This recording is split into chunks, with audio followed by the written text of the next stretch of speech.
On behalf of the Commission, I would like to thank Anel for her input into these and other meetings and other work of the Commission for almost 7 years. As you will be aware, there has been no representation from the Union of Orthodox Hebrew congregations on this Commission for a while, and the Commission is in discussion with the Hebrew congregation representatives about future representation of Orthodox Jewish communities in its scrutiny work. Before I launch into the meeting, or the substantive items, I'd like to note that this is our Director of Education, Annie Gammon's last Scrutiny Commission meeting. You're probably going to have a glass of wine afterwards to celebrate the fact that you'll get your evenings back now. I'm very jealous. And so as you'll be leaving Hackney Education Service at the end of this month, which is tomorrow. So I'd like to take this opportunity to thank you, Annie, for your years of dedicated service to children and education in the borough, as Director of Education in Hackney, but also as a former head teacher in the borough. Annie, you've been at the helm of Hackney Education through what is no doubt will go down in history as being one of the most challenging periods for educators. The schools have tried to negotiate the most challenging period in terms of educating and safeguarding our children through a global pandemic, the resulting in successive lockdowns, changes in how GCSEs and A-levels were assessed, and remote learning, putting children from our poorest households at greatest risk of missing out on their education due to the digital divide, something that I think many of us will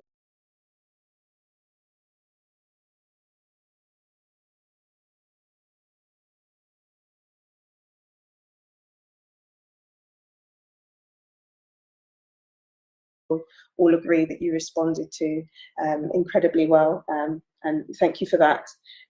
We were all impacted by the pandemic, and I just want to stress my gratitude to you for the dedicated service to children in schools during this period, but also all council officers up and down the country for what people did during that period. So yes, thank you very much, Annie. And also just to note that it's been a really rocky time for the Directorate as well. There's been a lot of changes in the time that you've been here. We've had a change of our CEO, we've had our change in the Group Director, we've had, it's been a lot of changes. And so I think that, yeah, it's been a really challenging time, and thank you for being that consistent person throughout that time.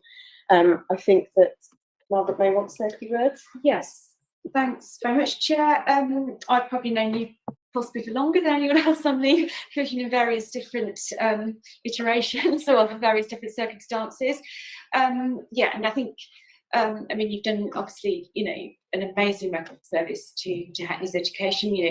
As head of, one of our largest secondary school, and through your stewardship, it remained a community school. Despite that made it a little bit of a hostile environment, and I think that's greatly to your credit. I mean, it's no secret to the members of the Commission at the time in favour of local accountability, direct local accountability for schools. I really pleased you've got that, and I think that's directly due to you. I think you've shown, huge commitment, to inclusive, accountable education system in Hackney, and to maintaining that, and also to all of our children and young people. As Chair said, it's been an absolutely extraordinary time that you've been ahead of our education service. It's a huge record. I think we're all going to really, really miss you.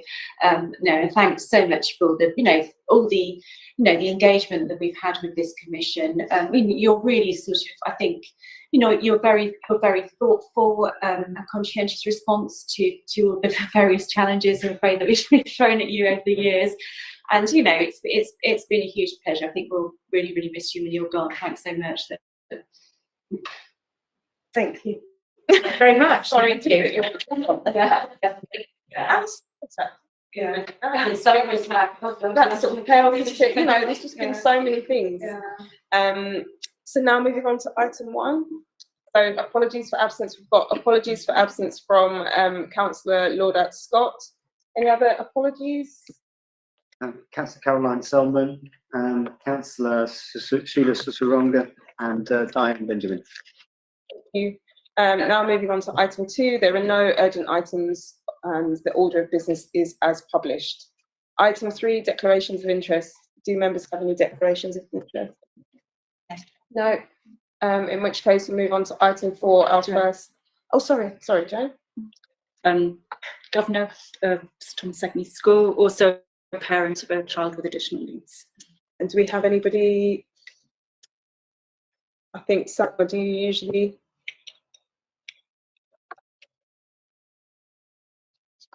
Sorry, Salma, can you hear me? If you wanted to give your declarations, it's usually when all the governors.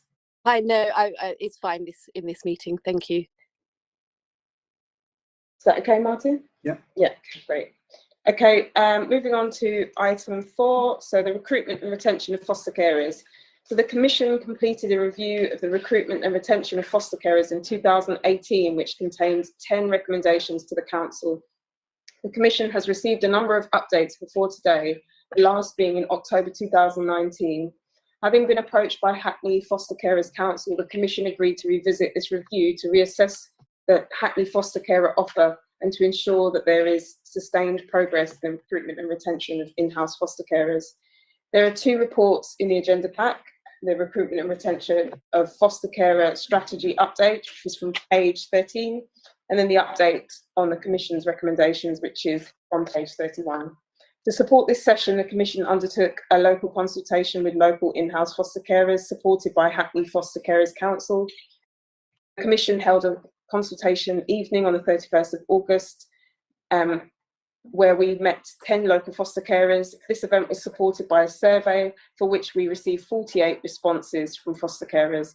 A report from the consultation focus group and the survey is being developed, which will capture much of the detail from these consultations and to enable participants today to focus on key issues affecting in-house foster carers. So attending this evening, we have Laura Bleaney, who is the head of corporate parenting. We have Karina, the service manager for fostering, permanency and placement services. And so we were going to have Diane Benjamin, but in her place, presumably it will maybe be you, Jackie, Yes. where you're able to help out. So we have a number of representatives from Hackney Foster Care Council attending this evening. So we have Lolita, who's here in person. I don't think we have the others in. No, we don't. Okay. And we may have some online. Well, we do have Liz. So thank you very much for joining us. We really appreciate your involvement and attendance this evening. So we have 75 to 80 minutes for this item, and I suggest that we take this in the following format. So if we go for a short summary of the reports from Hackney Corporate Parenting Team for 5 to 10 minutes, please. Questions from the Commission for 30 minutes, and then we can hear from Hackney Foster Carers Council for 5 to 10 minutes, and then further questions from the Commission for 10 to 15 minutes. And just to, I know there's a lot of questions that members of the Commission would like to ask on this item, because we've been quite heavily involved in this item, you know, in the lead up to this meeting today. But just to say that it's likely we won't get through all of those questions, but that we'll you know, this evening we'll send them on to you following this. So yeah, can I then hand over to corporate parenting? Yeah, so I'll be brief because I've told us to assume you've read everything. I think maybe I'll start by saying, and Karina and I are really strongly believe that in-house foster carers are the best care option for our looked after children and care leavers. We would like as many care leavers to stay put as long as possible. So we're talking about mainstream foster carers like Lolita and Liz, connected carers who are approved and as foster carers and supported lodgings hosts. So we're really committed to doing everything we can do to recruit a diverse range of foster carers and to retain them, because there's no point recruiting them unless we retain them. So Karina can take much more credit than me, who's fairly late to the party, but we have had a strong record since the 2018 Commission of recruiting new carers. So we now have 170 foster care households. In comparison to nationally, it's really tough to recruit foster carers, and Karina speaks a lot with our consortium partners in the North London, so the 6 boroughs are consortium, so we know that they have struggled to recruit new foster carers too. So we're really proud of our record of recruiting. So every month we're recruiting and approving new foster carers. That doesn't come without its challenges in terms of supporting and maintaining a high quality of service to those carers, as well as our aspirations is to do more and more to support. So the service, I think, is really innovative in trying to think about how can we support carers, what more can we offer. So they've taken opportunities to partner with people like Down at Freud Centre, as well as develop in-house initiatives like a male carers group. A couple of our male supporting social workers were really interested in doing that. We know that out-of-hours support is something, say, that independent fostering agencies are quite strong on. It's difficult with a smallish team to think about how we can do that, but we really want to think about that because we know that our emergency duty service doesn't really respond to the needs of our foster carers out of hours. I think we benefit from really strong, long-standing managers in the service like Karina and Abiola, who many of you may have met, and Lisa, who's our practice development manager, who are real advocates for foster carers, really understand the job, have a really strong relationship with many of our carers, so really do bring their voices to the table, when a lot of us in children's social care are used to being the voices of children. But we know from other carers that they are really keen to be part of decision-making forums, have their perspectives heard. They're the people, and it's worth reminding ourselves that day in, day out, live with our children, and so actually know them best. So I think we've got a lot of work to do in how we do that. We're thinking about how we can integrate training together more often, how we can bring foster carers along with some of our ideas about strategic development. I know that foster carers are really interested in trauma-informed practice, and so really keen to be part of our development of our whole children's directorate and wider practice model. And we are doing well in bringing, so about 3/4 of our children live in foster care, about 44% of them live with in-house foster carers. We would love to see all our children live with foster carers. We don't have enough foster carers. I think one of the things that we work really hard with Abiola is making the most use of our foster carers. So matching is really important, finding the right carer for the right child. So that might not always be with an in-house foster carer, but we've been thinking a lot about how we can use our foster carers to support one another and support children, for example, who are placed at a distance. So some of our children live at a distance from Hackney for safety reasons, sometimes because that's where we can find the best care arrangement. But we worry a lot about children that live in areas very different from Hackney. So how can we use our carers to support their needs, to keep them connected to Hackney, to think about when the time is right, the transition back closer to Hackney. So we are really open to ideas, support, and to hearing from our foster carers about what else they think we can do better. And we will promise to do our very best to try and deliver that. And it's not always easy. So Jackie knows that we might have to go asking at times for more resource to support the fostering service. But we genuinely believe that's the best way to support our children. Thank you very much. Did you want to come in? I think like Laura said it all, but I think we really, what's really, really important to me is that we are supporting our in-house carers, because without them we can't meet the needs of the children that we have coming into the care system. So I think I'm really, and always have been, very committed to ensuring that we're hearing the voices of carers, and that we've got our therapeutic support groups, and each year we're trying to add resources, permitting additional things, that from hearing feedback from the carers about things that they want, if that's around different training. We've had a lot of training online, but now carers have said actually we want some of that in person. So our next our program that we're doing now, we're going to have a combination of both. So we really want to hear what our carers need from us. So yeah, I'm committed to making sure we can keep recruiting, but also support the cohort of carers we currently have. Maybe it's just worth saying, I think from the recommendations from 2018, the one that has been fairly stuck was the foster carers council tax exemption, but which was brought to my attention when I started about a year ago.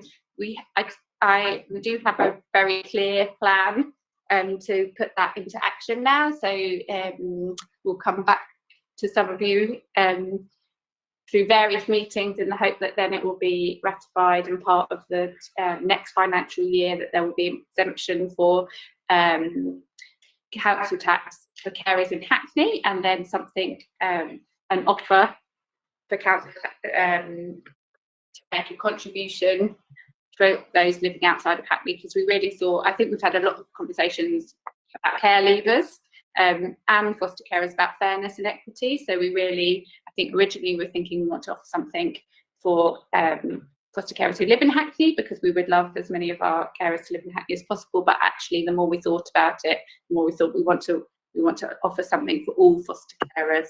So we have a very clear idea of what that looks like. We've had lots of conversations with our finance and benefits colleague. So there's a plan with member services to bring that to the various meetings to get that signed off. So next financial year? Yeah. Yes. Great. Great. Thank you very much for that. Now move on to questions from the Commission. We've sort of come up with quite a few different questions that members of the Commission would like to ask. And can I just ask if members can start by asking questions around the recruitment of foster carers, and then we will move on to talking about or having questions on the retention of foster carers. Oh, sorry, Deputy Mayor Bramble, did you want to come in? Thank you, Chair. I just wanted to highlight the Mockingbird model, which brings about 6 to 10 families together and creates a hub home, and it's a way to support new foster carers, so they have a network system, and I'm hearing from foster carers that that's really useful. Another thing when I was talking to foster carers is that they wanted to be more advanced in their training and not all wanted to take an academic route. So I worked with officers, and what we have piloted is a non-academic route that's based on assessment. So foster carers that have more experience are able to get accredited and be able to support our children that have various challenges that are older and harder to place. Thank you, Chair. Thank you, Deputy Mayor Bramble. Now moving on to questions. So those of you who are online, please do raise your remote hands if you have any questions. Do you have any questions? Anyone want to kick us off? Councillor Binny Lovett, I'll take them in threes if we can be really disciplined and not be 2 questions rolled into one. Any others? Okay, we'll start with you for now. I was hoping for all 3 questions into one, but I'll try. Look, if nobody else is put their hands up, then please do. So one of the things we noticed was that fostering households has increased from 128 to 170, which is great news. But we're just wondering, to what extent is that growth accounted for by connected carers, who are mainly relatives of and friends of named children? Has there been any growth in the mainstream fostering households? Yes, there has been. So there's a breakdown. So we broke that down to how many we've got as mainstream, how many we've got as connected, and how many we've had as so from the 1st of April to now, we've recruited mainstream 14 foster carers. So that's definitely, we are increasing each time. We've also, which is positive, had an increase in our connected carers. So that means we're definitely getting permanency for those children, which is really important as well. In the report, it said that there was plans, or the ideal would be to reinstate the recruitment unit within the service. I was just wondering, what barriers are there currently to reinstating the recruitment unit? Resources, in terms of so what we would like, we're in negotiations with our finance colleagues, really, is the more foster carers we have, the more staff we need to support those foster carers in the way that we would like. And we also would like to do as many assessments in-house, because we know that we can quality assure them really well and support them. So we have been having lots of discussions with Diane, who's not here today, I promise we have, and Naeem, our finance lead, about how we support that. One of our challenges that the costs of care arrangements are so significant that we've got massive budget pressures, but we are not backwards in coming forwards and saying that we feel like investing in the foster care service and our foster carers is the way to go for our children. So we definitely are making those arguments. Did you want to come in, Jeff? Yes, indeed. We are embarking on some transformation work across children education, and part of that will be looking at our operating model and clearly doing some financial modelling around our carers and any investor save potential that can come from that is something that we will be strongly considering, but we're acutely aware of the financial constraints and budgetary gaps that the council is facing next year. So we're being very not cautious, but we're being very focused and wise about how we best use the resources we have, and engaging, just about to engage on a piece of work with staff in particular about how we can best do that. Thank you for that. So I've got a question from Salma, and then from Councillor Gordon, and then Councillor Charlton. Take those three, please. Hi, my question is about recruitment of foster carers and how accessible the information and advice guidance is available within the community for those wanting to enter this field, but also how attractive foster caring is with the in-house service in comparison with the independent fostering agencies. I didn't catch all that, sorry. So you're asking about how attractive it is to be a happening foster care rather than IFA carer. That was one of the points, was it? Do you want me to go with that one first? Could I take the questions from Councillor Gordon and Sorry. Councillor Charlton? Is that okay? Yeah, sure. If you're Yeah, I mean, it's a slightly different angle. I mean, I just understood what you and Laura were saying really about that one of the things that's holding you back is resources in terms of expanding recruitment, and you obviously want to have in place sufficient system support.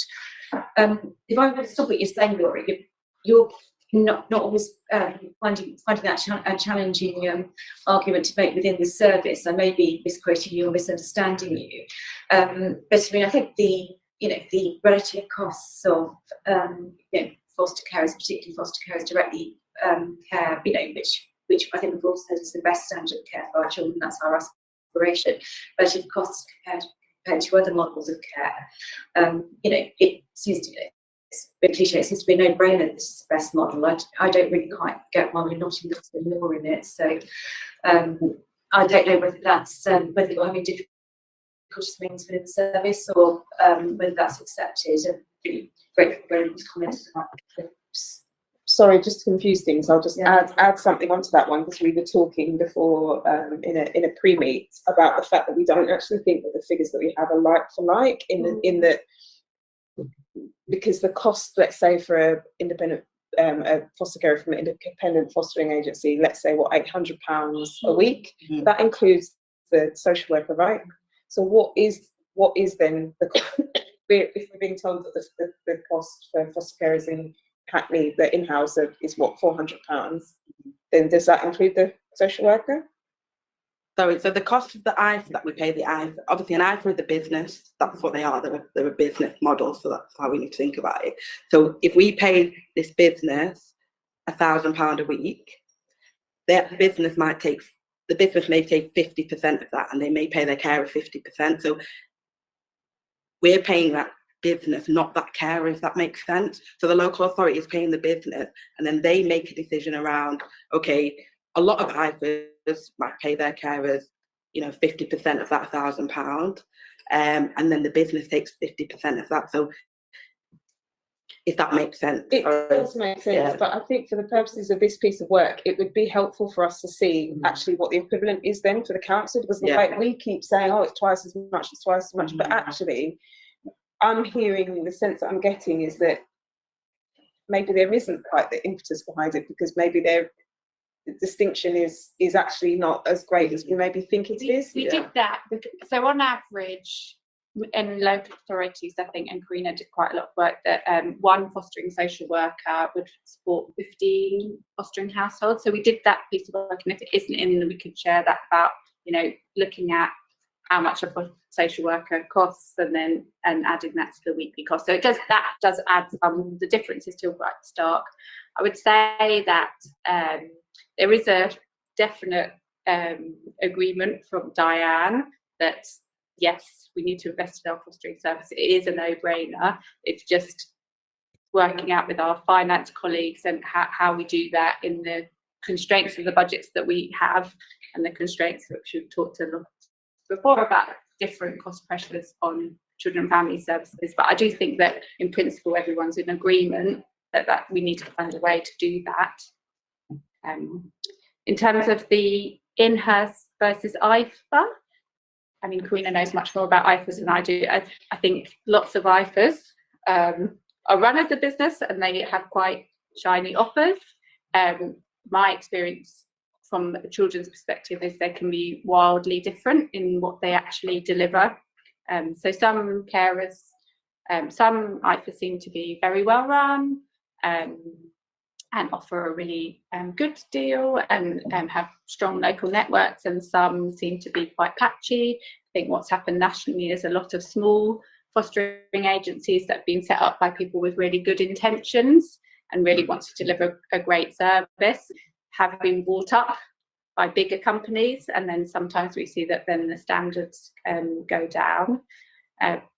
There's lots of for another day, but the regional adoption agency model, Adopt London North, I think in terms of recruiting and accessibility and campaigning have had a lot of success about coming together as regions and pooling resources for marketing. And I think the North London Consortium have done a bit of that, and there's scope to do more as a fostering consortium to really encourage and support people to think about fostering for their local councils.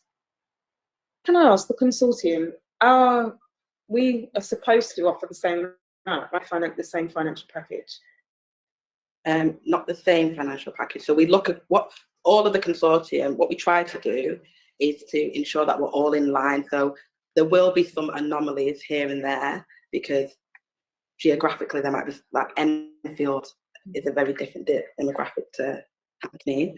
But when we meet regularly, we look at those things like how much is someone paying so much more than the other. That's never happened across the consortium because that was sort of our commitment that we wouldn't want carers to leave Hackney and go to Enfield because they would be earning more. So that's what we've been working on together to have that commitment really. Because on that point, I'm sure that the foster carers will come in on that point later, but we were hearing from the consultation we had that there were quite different offers for different local authorities.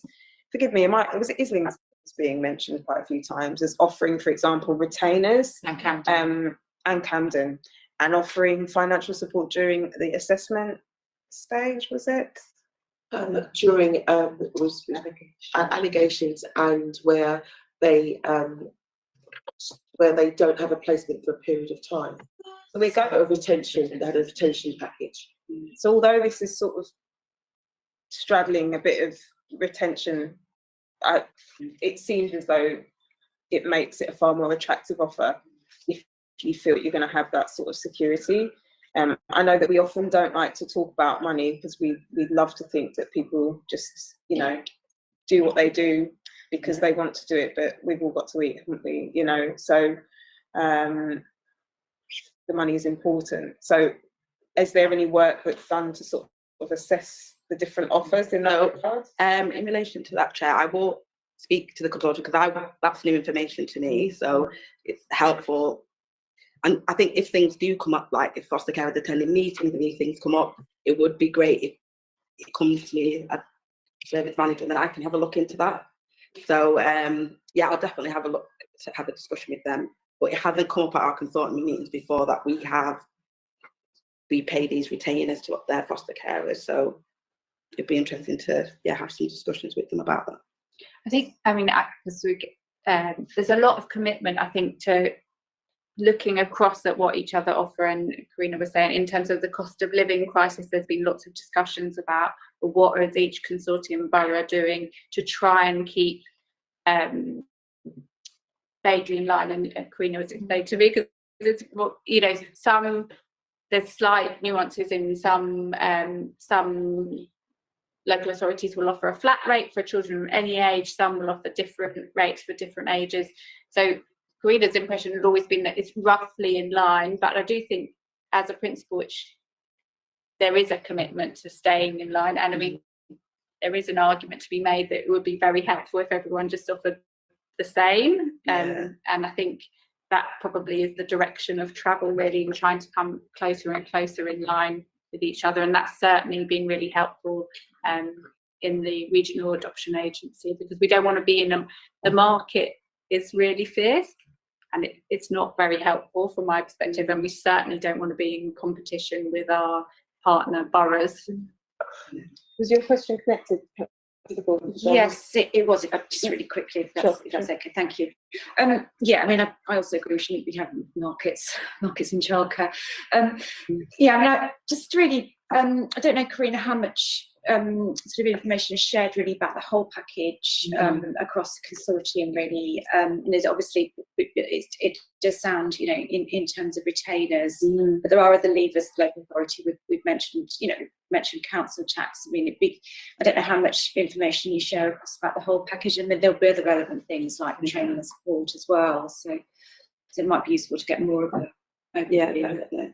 Yeah. Did you want to come in? Yes, Councillor please. Troughton. Thank you, Chair. I just wanted to, sorry, 2 questions, if I may. I just wanted to ask for a bit more information about exit interviews, whether there are any common themes or whether there's a, you know, the sort of average length of time that people serve before they decide to leave. And then also about the assessment process, because we heard from the, you know, foster carers that this was a very stressful experience for them.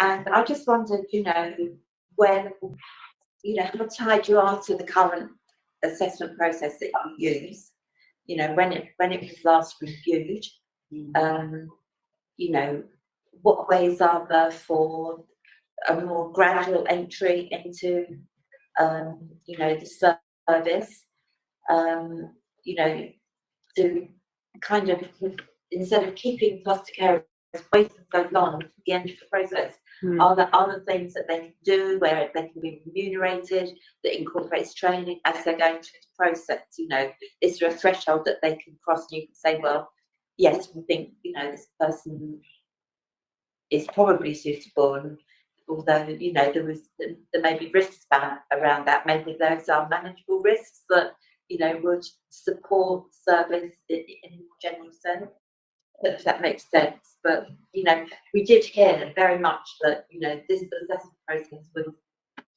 in some instances, quite traumatising. So, you know, that did concern us a lot, because we felt it could potentially put people off, particularly as recruitment is very often by word of mouth, you know. Well, thank you for your question. Can I ask another question before you answer? Sorry. So just also wondering about how you target recruitment activity as well. Just mindful that there are loads of people obviously with experience working with children and young people, and whether they are, you know, they could be council officers or working for services that, you know, operate in the borough, and whether they are sort of targeted. But also it's linked to another question really, which is more about connected carers. So can I just ask, because so sometimes it could be, for example, it doesn't necessarily have to be a family member, it could be a school friend's family. Yeah. So for example, how would that come about if that young person hadn't said, well, I could maybe stay with this person? Could there be is there any work that's underway to reach out to school friends, families, or friends' families? Just curious about that, because I'm aware that, you know, I think there are young people who are with school friends, but just sort of how can we sort of facilitate that happening more, and a more targeted approach to recruiting connected carers that's outside of the sort of what would be the obvious choices there? Right, not there. Sorry. Let's talk about the exit interviews, because you. Yeah, okay. So the exit interviews, you wanted to know about themes. So with our exit interviews, they're varied really. Some are people that have come to the end of their fostering career, they don't want to foster anymore. We have had, and I think again this is slightly down to like our resources and changes, where we've had a few foster carers that have resigned recently, newer foster carers, around feeling they haven't had, you know, they've had changes of social workers, and you know, they've not felt supported in that process. Also, so it's varied. So I think we've definitely had, yeah, there's definitely been changes in why foster carers are exiting than previously, really. And I think that's because we've had lots of changes, and that's just in the world in general, really. So I think that's definitely impacted on, you know, the changes in the time that I've been in the service, which is quite a long time. Could I just add some context? So there's a national crisis around social workers. So partly to do with pandemic and people making different lifestyle choices and moving out of London, but also, you know, we had a lot of antipathy in social workers who haven't returned and were not finding people joining. We also used to recruit a lot of social workers from other European countries, and you'll appreciate there's some barriers in the way back. So in terms of the shortage of social workers, it's critical. So we have seen greater turnover of staff in some parts of the social workforce than others, but it's not peculiar to Hackney. It's a very critical London issue, but it's also a national issue. I'll just add to that question around the exit interviews. Are those happening consistently, you know, when people are and I think it links a little bit to the assessment process, because what we would like to do is do all the assessments in-house. And so we know the carers really well. We can give them a really realistic picture of what fostering in Hackney is going to be like. We can think very closely about what support they will need, say, in their first care arrangement in their first year. And so we have had some newer carers who have left because fostering hasn't matched up to what they imagined it would be. So really preparing and supporting carers well for their fostering, which is a really difficult job. And I don't think anyone, I mean, I don't think I could do it, and I've worked in social work, you know, 20 years now. I really don't think I could do it.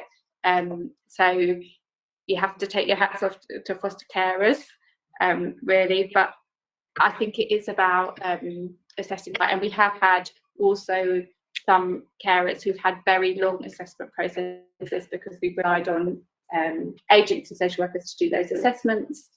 So we've put in lots of additional checks and balances to try and stop that happening again.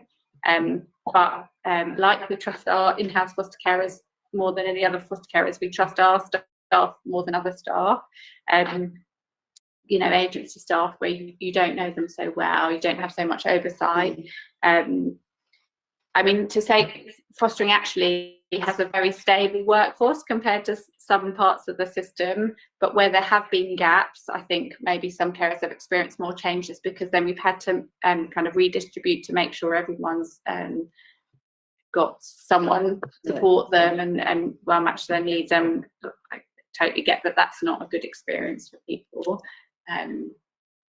But so there is lots of things we need to work on and we can do better. And absolutely, the feedback, I think, from the exit interviews or from people who've told us about their experiences, you know, some people have had experiences that we wouldn't want them to have had, and we're trying to address that to make sure that doesn't happen to others.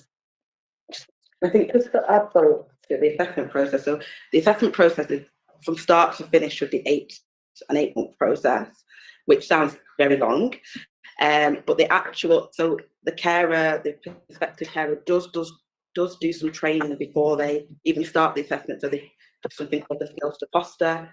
We have these bite-sized sessions of like, what is fostering? So what we want to try and do is to give people an idea of what they're coming into before we even start that assessment, because the worst thing would be to start that assessment and this prospective carer is not really clear about what the requirements are and what the role is going to look like. So yeah, I think the assessment process is looked at like you know, it's like BAF is like the fostering authority that do we use a lot of their assessments, what a lot of local authorities do, So it is constantly looked at to think about, do we need to know this much information, do we not? I would definitely be advocating from my own experience that we do need to know all that information about somebody. And yes, it is intrusive, and yes, it is asking you about birth to date. But I think we're working with some of the most vulnerable children in society. We need to know that people that we're placing them with are safe. So the process is right at the moment, I'm honest. The last question was about connected carers. So we know that connected care arrangements are actually often our most stable care arrangements, and I do think if children can't be with their parents, it probably is the best arrangement for most children. So usually what happens when we're thinking about children not being able to live with their parents is we try and have a family group conference. I guess a barrier to that is we're reliant on parents and carers to tell us who, you know, we need their consent because it's their personal business, their children, to have that conversation. We do really do a lot to try and encourage and support people to think widely about their network. And as children are older, they do sometimes come to us and say, can I stay with my friend's mum? Is often the one in adolescence, and we do have connected carers who are parents and friends, or sometimes girlfriends, boyfriends.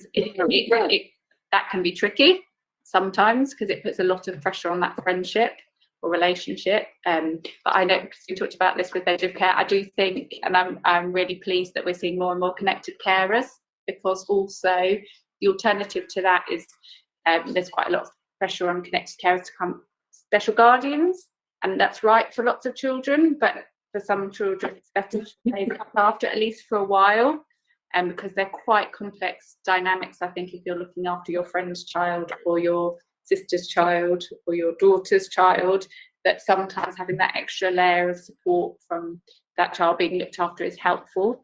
But it doesn't, I think that's sometimes helpful for a bit. It shouldn't necessarily mean that that child has to be looked after till they're 18.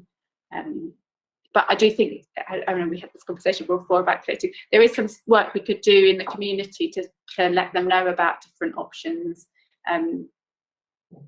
just to raise general awareness about what's out there, as well as, you know, because sometimes we've had carers who have been connected carers who've then gone on to be amazing mainstream foster carers. So it's quite a good pathway into fostering as well.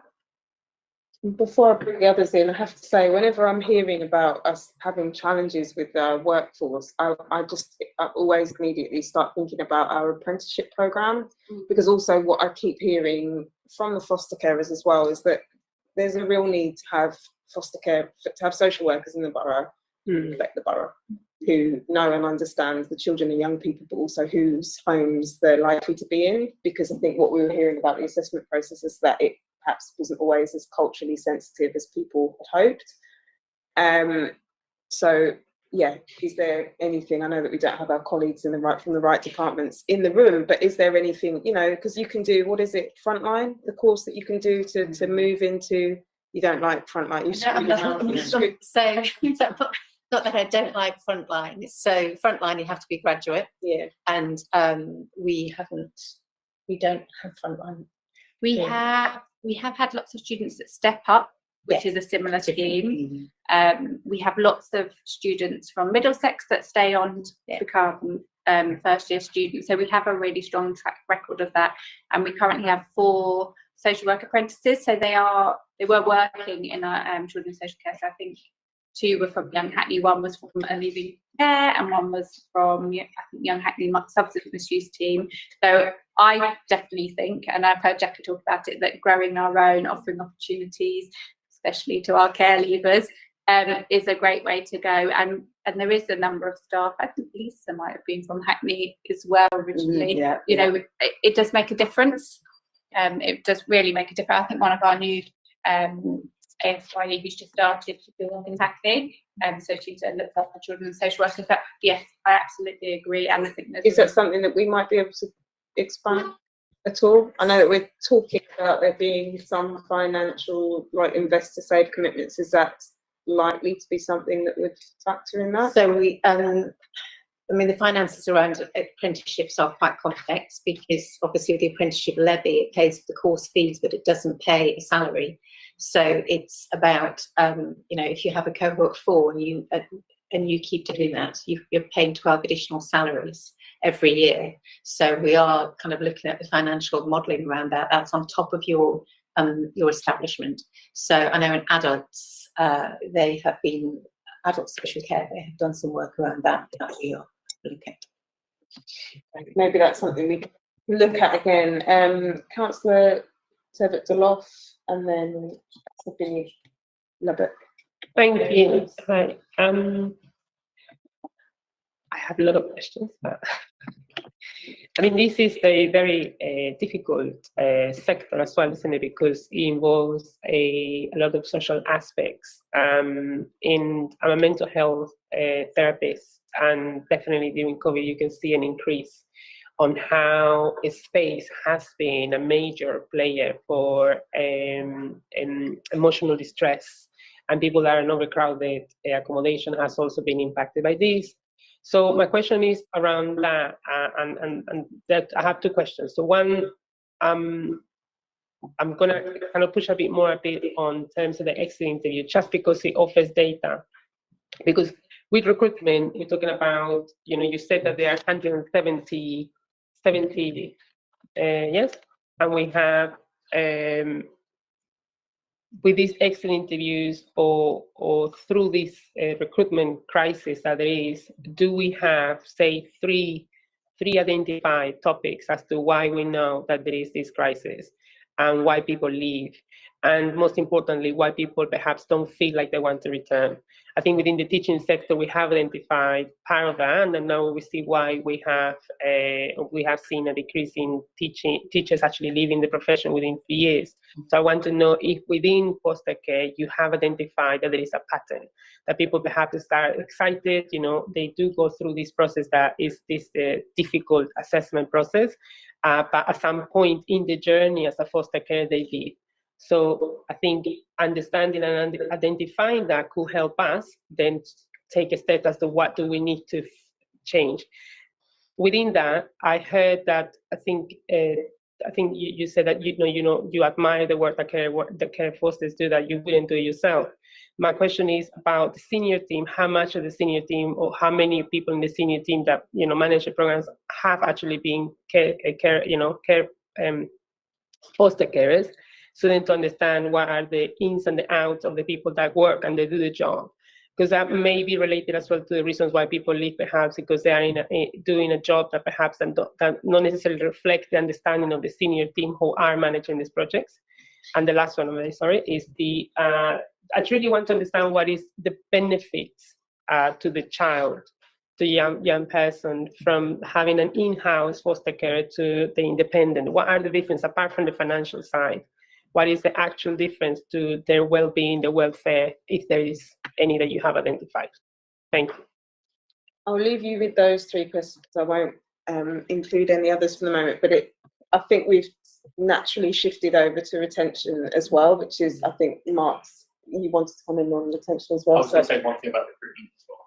Okay, so we might jump back to recruitment briefly, but is that okay? Yeah. The exit interviews. I mean, my impression from Queen would know is that there seems to be kind of 2 groups of people who leave, apart from the connected carers who are approved specifically for a child. So when that child moves on, usually because they're 18, 19, 20, then their approval terminates, is carers who are fairly new. So maybe within the first year or so, and for whatever reason, fostering hasn't been what they expected it to be. Sometimes that might be about the support, sometimes that might be about their own expectations, sometimes that might be about their experiences with a particular child that was just quite, many of our looked after children are traumatised. I would say all of our looked after children are traumatised, and have many have quite challenging behaviour, and that must be very hard to care for them, and that's a big toll, kind of bearing witness to their pain, I think. And then there are some carers who have just been foster carers for many, many years and are retiring basically from foster care. in terms of experiences of fostering, I'm not. So I think a lot of the managers in fostering were very experienced. Like, this is what we've been, you know, I've been in fostering now for at least 10 years. So our managers are very experienced in fostering. No, we're not foster carers. I don't think we have to be foster carers to, you know, we're qualified social workers, but we specialise in an area that we're very passionate about. So I'd say the managers that are in fostering, we specialise in fostering as a social work area because we're interested in the area, we're happy about, you know, we want to advocate for carers. But we've all come from different disciplines as well. We've started as frontline social workers and then specialised. You know, some of our fostering social workers have also been in care, you know, they've been in foster care. So there's a variance of experience, I think, within fostering. So I think, yes, I'd say we've got the experience, yeah. But on that point, there is something in between the two, and that is better involvement, more involvement of the foster carers and the foster care council because we were talking in the consultation process about foster carers being involved in the assessment process and helping to recruit new foster carers and helping to determine where children are going and which of the foster carers are maybe suitable for, you know, because that, I mean, it's something I'm sure that you'll expand on a bit, like, or touch on perhaps when it gets round to it, but it's quite interesting to hear that there is a real, we understand what this is like and what this looks like and who is it maybe going to be a good fit and who isn't. So whether it's, that there's should be an opportunity to utilise the group that we already have. So I think our foster carers are involved in our recruitment process. I mean, Simone comes to Skills to Foster, Lolita, so we do involve carers in that because they're living it. So for new carers coming in, it's about them hearing the voices of our carers. So we do involve carers from the beginning, from the recruitment process all the way through. The idea of like foster carers deciding where children are placed is quite difficult. I don't think we could, I'm just thinking about how that would work because that child's situation is unique to them and that carer might not be involved with that child. Do you mean like new children coming into care for foster care to decide where they might be placed? Or I don't want to be saying things on your behalf, I suppose, but I think what was coming through is that there was a sense that a lot of young people were mismatched in placements, that they were maybe being placed with people who maybe didn't have sufficient experience and that or that maybe not enough was known about that young person, and that if you had an experienced foster carer, they'd say, maybe we need to know a little bit more about this, and maybe you might want to ask these questions, especially where you're talking about newer foster carers. Like the buddying, you mean? Well, so just to be more involved, as one of the mechanisms to potentially prevent the breakdown in placements, having that level of expertise there. Okay, so before, do you want to really briefly ask a question about recruitment, and then Joe, and then it was just a very quick observation. During that panel, I came across that the sort of motivations for people fostering were very strong around the rewards that you get from seeing a child develop and being able to be part of that, and also the very real challenges. And I just wanted to just observe that on the website for fostering, it says why fostering happening, and it doesn't really communicate any of that. It says training, support, allowances, partnership working, but it doesn't really communicate the real crux of it for the individual. And I know that there's some video resources on the YouTube channel, but I'm just wondering if that can sort of be brought more to the fore, because obviously in person, when you have foster carers, you know, they can really bring that across. I'm just wondering as well if digitally you can make that. Definitely, yeah. Thank you for that. Joe, and then Councillor Charlson. Thank you. Oh, sorry. No, Joe, go. I had two questions. One was around support, because I think that was one of the things that came through really strongly, apart from the sort of financial issues, was the level of support. And we've you've already mentioned it quite a few times, particularly with maybe some new recruits who have perhaps been given a really challenging, quite complex first child, and perhaps haven't felt that they were sufficiently supported. And we've already heard about the challenges of social workers and high turnover, and that lack of consistency is one of the issues. But I'm wondering to what extent you are looking at other alternatives in addition to the social work support that could offer more consistency and also perhaps more in-depth therapeutic support in the form of counsellors, therapy.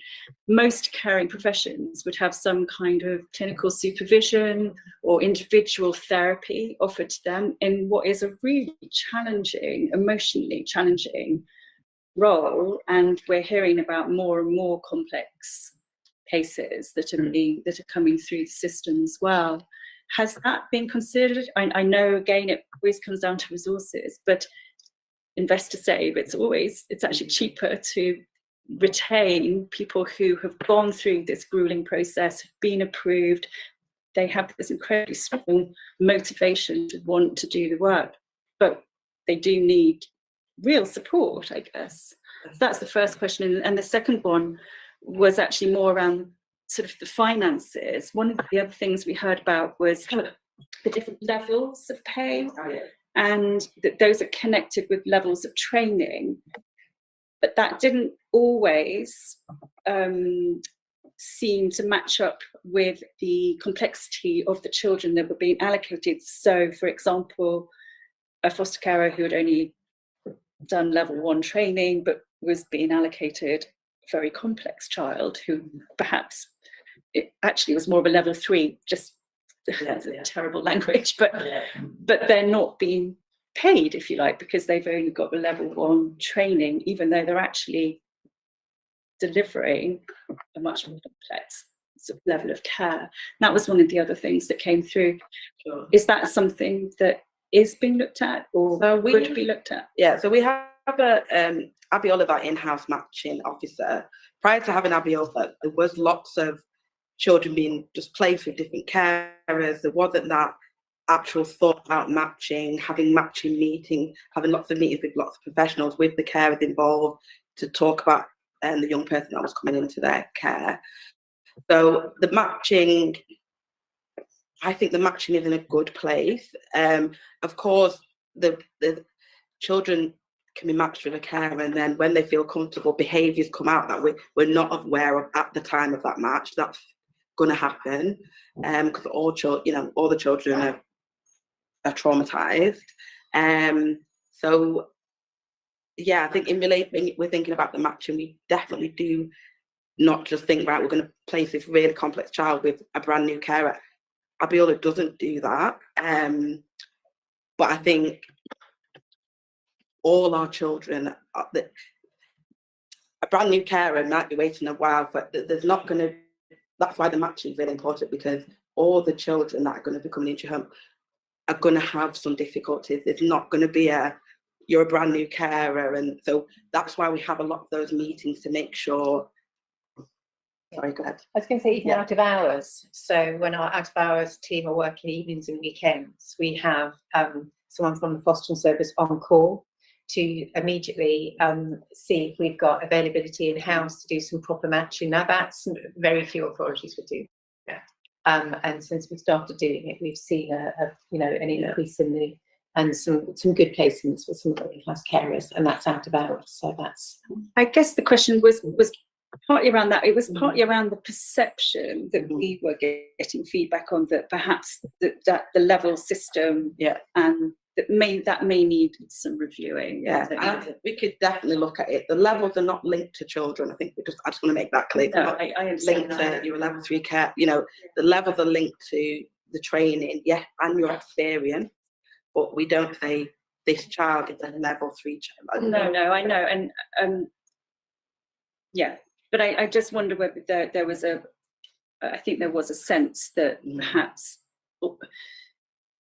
it's good to have the kind of the motivation to progress through levels of training and experience and to kind of reward that. But equally, I think there was a feeling that perhaps it wasn't matched with the actual experience on the ground. And I don't But know. we're rewarding experience, but then you would think that experience would have an influence on the complexity. I mean, I think it would take for you to read maybe what came from that session. It would be more helpful rather than going into more specifics about the circumstances. But it was quite clear to us that in the grand scheme of things, the young people that we were talking about were presenting particularly challenging behaviour that would be a real challenge for anybody who was new. And would likely be enough for somebody who didn't get the requisite sort of support to not want to continue. Sorry, just Richard, I'd forgotten about Richard, who put his hand up ages ago. So really sorry. Thank you. I want to go back to that. Oh, sorry, the answer to Just to the extra support and whether Sorry, yes. So we do have a clinical service, and we've been doing, myself and Laura have been meeting with our clinical service to look at what the offer can be to foster carers. There's been some changes within our clinical team, but we've previously had an offer to foster carers around therapeutic support, and so there is some leads now for looking at specifically at corporate parenting in our clinical service. So we need to be working with them really to find out about, you know, what clinical support can be offered. We do have a therapeutic support group that Aviola runs, and that all carers can drop into, and that's a really powerful space. So we are trying to, we know that there needs to be a space for carers to offload really and talk about the difficulties they're experiencing. I think it probably goes back to what we said earlier about making use of our carers. Some of our we've got some brilliant, really experienced carers, and they're probably much better placed than a social worker to support newer carers. So there are kind of buddying systems, and then within the Mockingbird model, that's really one of the kind of central tenets is providing support to each other. So absolutely get that point, and we're exploring how we can do that. I think going back to the matching, because we forgot your last question, which was about why is in-house better than external, and I think it's something about within our service, there's people that really know the carers' strengths and the type of children that they can respond really well to, and they've had great success, and as well as people who know the children really well. Hopefully, I mean, sometimes we don't know the children really well because they're new into care, or because we just haven't seen that sort of behaviour before for whatever reason. But it gives us the best chance to try and find the right carer for the right child, and when things aren't going quite well, to think about what support we can put in. But there are, I don't want to just bad that IFAs. There are some IFAs that do really good therapeutic support, and and other sorts of support. And so we also trying to learn all the time. Oh, that's good. Yeah. You know, what could we do? Could we do something similar? That was one of the things that came up in the feedback, was that there was certainly a perception that there might be some better therapeutic support available from IFAs, some IFAs. Richard and then Professor Charlton. I Sorry. want to ask about private fostering arrangements and the extent to which you are involved with the same sort of assessment as happens with foster carers in the way that you've outlined earlier. It's certainly with some older teenagers, you know, it can work brilliantly. It's a neighbour, it's a relative, etc. But it can also be a product of sofa surfing, and the youngster has made what may be an inappropriate choice, and I'm involved in something that is an inappropriate choice at the moment being made by a 15-year-old. And then because that person has rested their head in that particular household for a while, someone then says, is this a private fostering arrangement, etc., etc.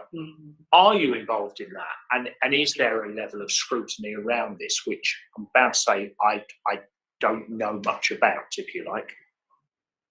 The fostering service, so maybe I just, because that's quite, isn't involved in private fostering arrangements, but there is a team, I go with public funds and private fostering team. There's a whole regulation, government regulations about private fostering assessments. So there is a robust assessment of private fostering. And within Hackney, your team don't do this, but there is somebody else that does. We do it, but it just doesn't sit within the fostering service. It sits within our no recourse to public funds team. Okay. So, but there is a whole team that have private fostering cases and do assessments. Okay. And you think that is rigorous accepting the fact that there are emergencies and there are all sorts of imperfections about choices that some teenagers will make.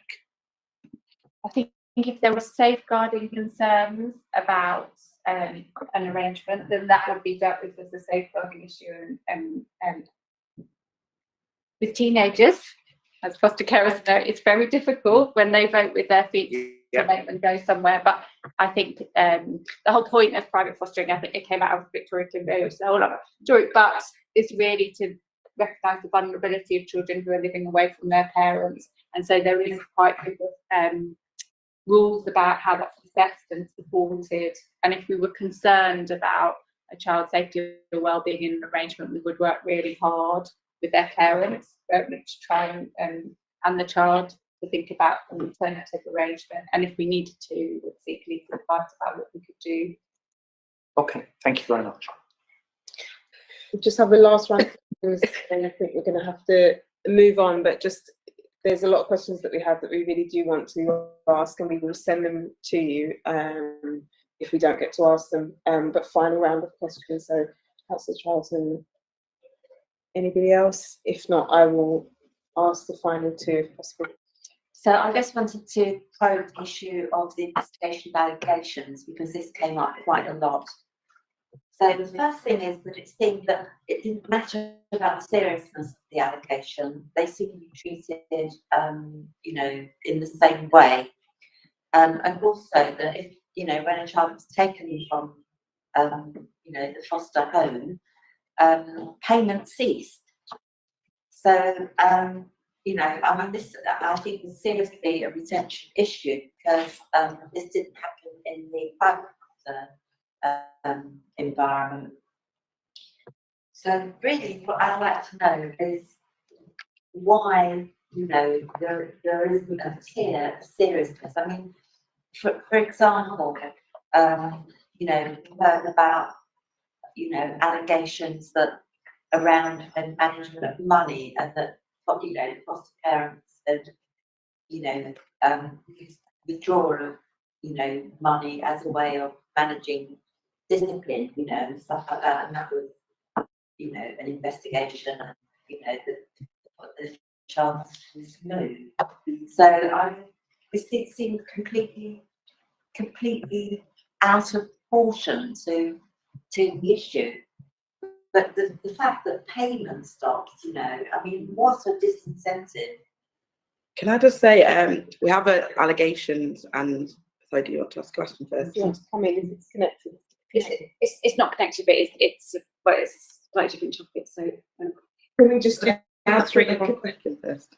Or, I can't remember them all. Okay, sorry. Yeah, I'm able to answer that question first, if possible. Sorry. So we have a allegations policy that I've recently updated with support of the HSCC, because this was coming up about different allegations being, you know, dealt with differently. But just to be clear, like, allegations are around allegations of abuse of children. That's completely different to when we're thinking about standards of care of foster carers. That's a different process. So what you're talking about there around, well, an allegation was made, I don't know the ins and outs of the case, sorry, but an allegation was made about money or something. That might have been, someone is going to look into that. That's not an allegation though. And I think there needs to be just so clear difference. Yeah, and an allegation is around abuse of children. That needs to be investigated down a safeguarding route, and that's what we do if there's an allegation of harm, physical, sexual, etc. But if there is something that someone's saying, there's some concerns that they've raised, like the child said they're not happy about this, we will, of course, speak to the foster carer, find out. So that's not an allegation, that's us looking into a complaint or something that's come to the surface. It's a serious allegation of abuse. Yeah. And the child is removed, and the money. The money doesn't stop. So in the policy, it also says and that, please don't quote me on this, but it says we continue the payments for a certain amount of time. I think it's very clear, it's in our financial policy that goes to carers. If there is an allegation, it will continue for a certain amount of time. I'm happy to share that, what it says within the policy, but I just, off my head, I can't. But it doesn't just, the payments don't just automatically stop. while an allegations. If the investigation goes on longer than that certain amount of time, then the money. Yeah, so if it's a criminal investigation, we're not in control of the police timescale. So the police could take a year to investigate something. We're not, unfortunately, in control of that as children's services. I can see it's difficult. Yeah. Yeah, because I suppose what we were thinking in that session is that if that was us at work, I work with children and young people, I'd be suspended, but I'd be paid during that process. So if it's not comparable, then it really is. And if that is a lifeline for people financially, then that's a real challenge, isn't it? But I'm conscious that we really want to bring the foster carers in. So can we? He wants to ask a question about, and then I'll ask the final question, and we'll move on. We've heard of, several things about the Mockingbird system, which in terms of I understand it is where a sort of more experienced foster carer provides sort of help support for other households. I hope we're all in favour of this, but could you just tell us a little bit more about how much has been rolled out? Some of the things that emerged from our evidence was that not all our foster carers were aware of this. And that it was happening, so it'd be good to know how much it actually has been rolled out, whether there are any plans for expansion of it. And then just brief other question, another thing that emerged from our evidence session was in relation to the role of foster carers in making sort of important decisions about the future of the children in their care, who they often know extremely well, and would be in a position to really make a sort of very significant helpful contribution to those decisions, and they felt that wasn't often working very well, and that they there didn't seem to be sort of esteem given from social workers to these to their the really important set of skills that they're sort of contributing. So I think they'll be able to say a bit more about that maybe, but that's those are just two English answers. So in relation to the Mockingbird, we've got 3 Mockingbird constellations now. We've got a Hackney hub, and we have a hub in Barnet, and we have a hub in Essex, South Woodford. And I would like us to all our foster carers to eventually be part of a Mockingbird constellation, but we are growing them year by year. But I think it's the hub home carer, like you said, is an experienced carer. They have to have at least 2 spare rooms, because they have, they're having children on planned sleepovers throughout the whole year, and then they also need to have an emergency bed, so in case there's any sort of emergency within that constellation. All our foster carers are aware of the Mockingbird, so I'm not sure about that bit about people. I'm not sure if it was new care, but we've been rolling this out since 2019, and it's in all our quarterly newsletters. We sent pictures of what the constellations are doing. But if there is individual people that not, I'm more than happy to share this stuff with them. But we regularly talk to our kids around the Mockingbird, so it's not a hidden thing that we're doing really. I mean, what are the barriers to growing them? Because you've obviously described that a little bit. Is it difficult to get people with enough experience? It's obviously a very big commitment. Would it give up work? I think some of it is the housing, because you need to have 2 rooms. So it's about what carers have got that, and if how we can. It's the rooms really, to be able to, because if you've just got 1 spare bedroom, you wouldn't really be able to do the Mockingbird, because we need to have that emergency bed. That's part of the model of the constellation. But that's not to say we can't try and think creatively around how we can do that in the fidelity that we have. It doesn't have to be a bedroom, it could be a space, so it could be. We can be creative around that, but we still need someone to have that commitment of wanting to have across the year that many children, plan sleepovers. It is a lot of work, so but I think it would benefit all carers if we could get to the point that everybody's part of a constellation. I'm going to ask if you have an answer to your last question, a written answer to that question, because I'm really keen to bring foster carers in. Are you happy to speak? Or obviously, also those of you who are online, did you want to? I don't know if start this. Yeah, I suppose.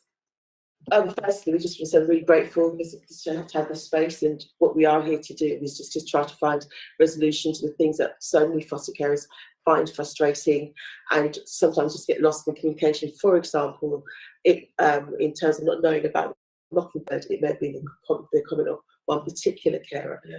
But what we do know is that there are carers, many carers who really want to be part of the hub, because it's very, very supportive. And when you, as a foster carer, you can feel like you're totally alone because you are in your own household. But when you have the support of the Mockingbird, I've not heard of a carer who doesn't like the system. In actual fact, there's a waiting list for the 3 that we have. But that's great for those carers.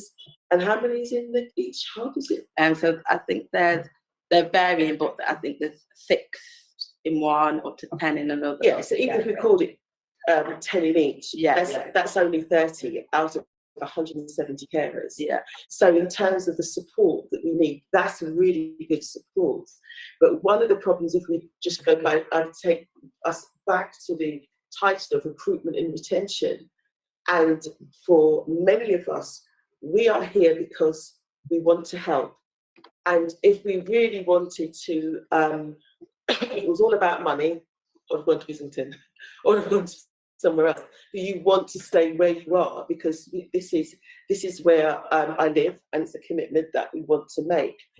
But we're receiving so many challenges, and whilst I hear you saying that you're hearing the voices of carers, it's so difficult because when we have a placement, one of the things that you've mentioned is that it's that the children are traumatised, and after a while their behaviours will eventually come up, and we recognise that. And the more comfortable they become with you, the more that you because you are that parent to them. And sometimes it's because they know they can get away with what they can get away with. But we're opened our homes and we're being asked to treat that child as if it was your own. Doesn't mean beating the child up or doing anything that you wouldn't, you shouldn't be doing. It's about having those boundaries, speaking to that child and bringing out the best in those children. But when you have traumatized behaviors, which is not from your own family, and you don't know how to deal with those behaviors because we are not trained as a therapist, you may have someone who's got special education needs, you have somebody who that needs therapeutic or clinical support. So many, if not all of our children need that. So whilst I may go to a therapeutic session every other week and I may be able to offload, I have got 24/7, I've got a child here who is deeply traumatized. And there's nowhere for me to go because there is a waiting list. Oh yes, we've said that we're going to get this, and you get to the point where you say, what am I going to do? How are we going to get through this? And it's nice when you have that Mockingbird and you have that support, but when you don't, and when you know that the behaviours are such that it could be violent, it could be verbal abuse, it could be, smashing up your home. It's not enough to say, well, you've got insurance, haven't you? Because I don't know what insurance there is out there that is called deliberate cover. You don't have it. So we've got to manage those behaviours, and we need that support so that we can say, well, right, okay, I can ring up that number and I'll be able to have somebody on call. Now, in terms of out of hours, we don't have that support yet. I'm not quite sure where there's the social worker that we can speak to when we ring up EDT. I know something that's going to be talked about being brought in, but I have never in my years have a social worker there that said, I can talk through the issues regarding a child. All it has been a simple reporting issue. This person's missing. Right, call us when they come back. They're there purely to report that children. We've spoken about that as well. So whilst this model is going forward, it's not something that's in place. So for us, it's about, yes, the out of hours, but also there is a chronic shortage of carers and also of social workers. And that shortage for us, for many of us, we just resign ourselves to it and you get on to the new first social work. You know, but someone that's coming in, it's immensely frustrating because you want to build up a relationship with the child, with the social worker, with the looked after child's social worker, and we don't get involved in that. And many of us, unfortunately, do see ourselves as glorious babysitters because our views aren't necessarily considered. So when we are in the situation where we've got a problem with the child, we want to be able to discuss it and take it forward. And if a placement is then a child is moved from one place to another, we can only rely on the records that are held. And so often they've not been updated. And cyber attack aside, we're not getting it. And it's a continuous frustration and something that you find that you feel a bit stuck with, because how do you go forward when it's not what you're expecting? Forewarned is forearmed. You're able to consider what's forward, what it looks like going forward. But then when you realise the behaviours that you can't necessarily deal with by yourself because there isn't the support. And we can't just say it's all about being an experienced carer. It's because the child is suffering deep trauma. So in terms of that, in terms of the recruitment, we need to spend more time on all of the challenges that children have, as far as I'm concerned. Tell people the truth. And yes, we know that in terms of, it didn't actually break down what the percentage rate was of interest that converted into actual foster carers. It was very, very low. But then if they came on board and stayed, that's the result. But I have the privilege of seeing carers who start and who also exit. And right now, it is a revolving door. So for every one that we're seeing one or two that's leaving. So we're obviously fighting to keep carers, but we need to know and listen to reasons why they don't want to do it anymore. And also, I know that there was somebody recently, a couple of people that's left, that they felt that there wasn't the support there. They felt that they're, in terms of an exit interview, it's not rigorous enough, or someone else hasn't had one. And we need the feedback. You guys need the feedback in order to maintain carers. So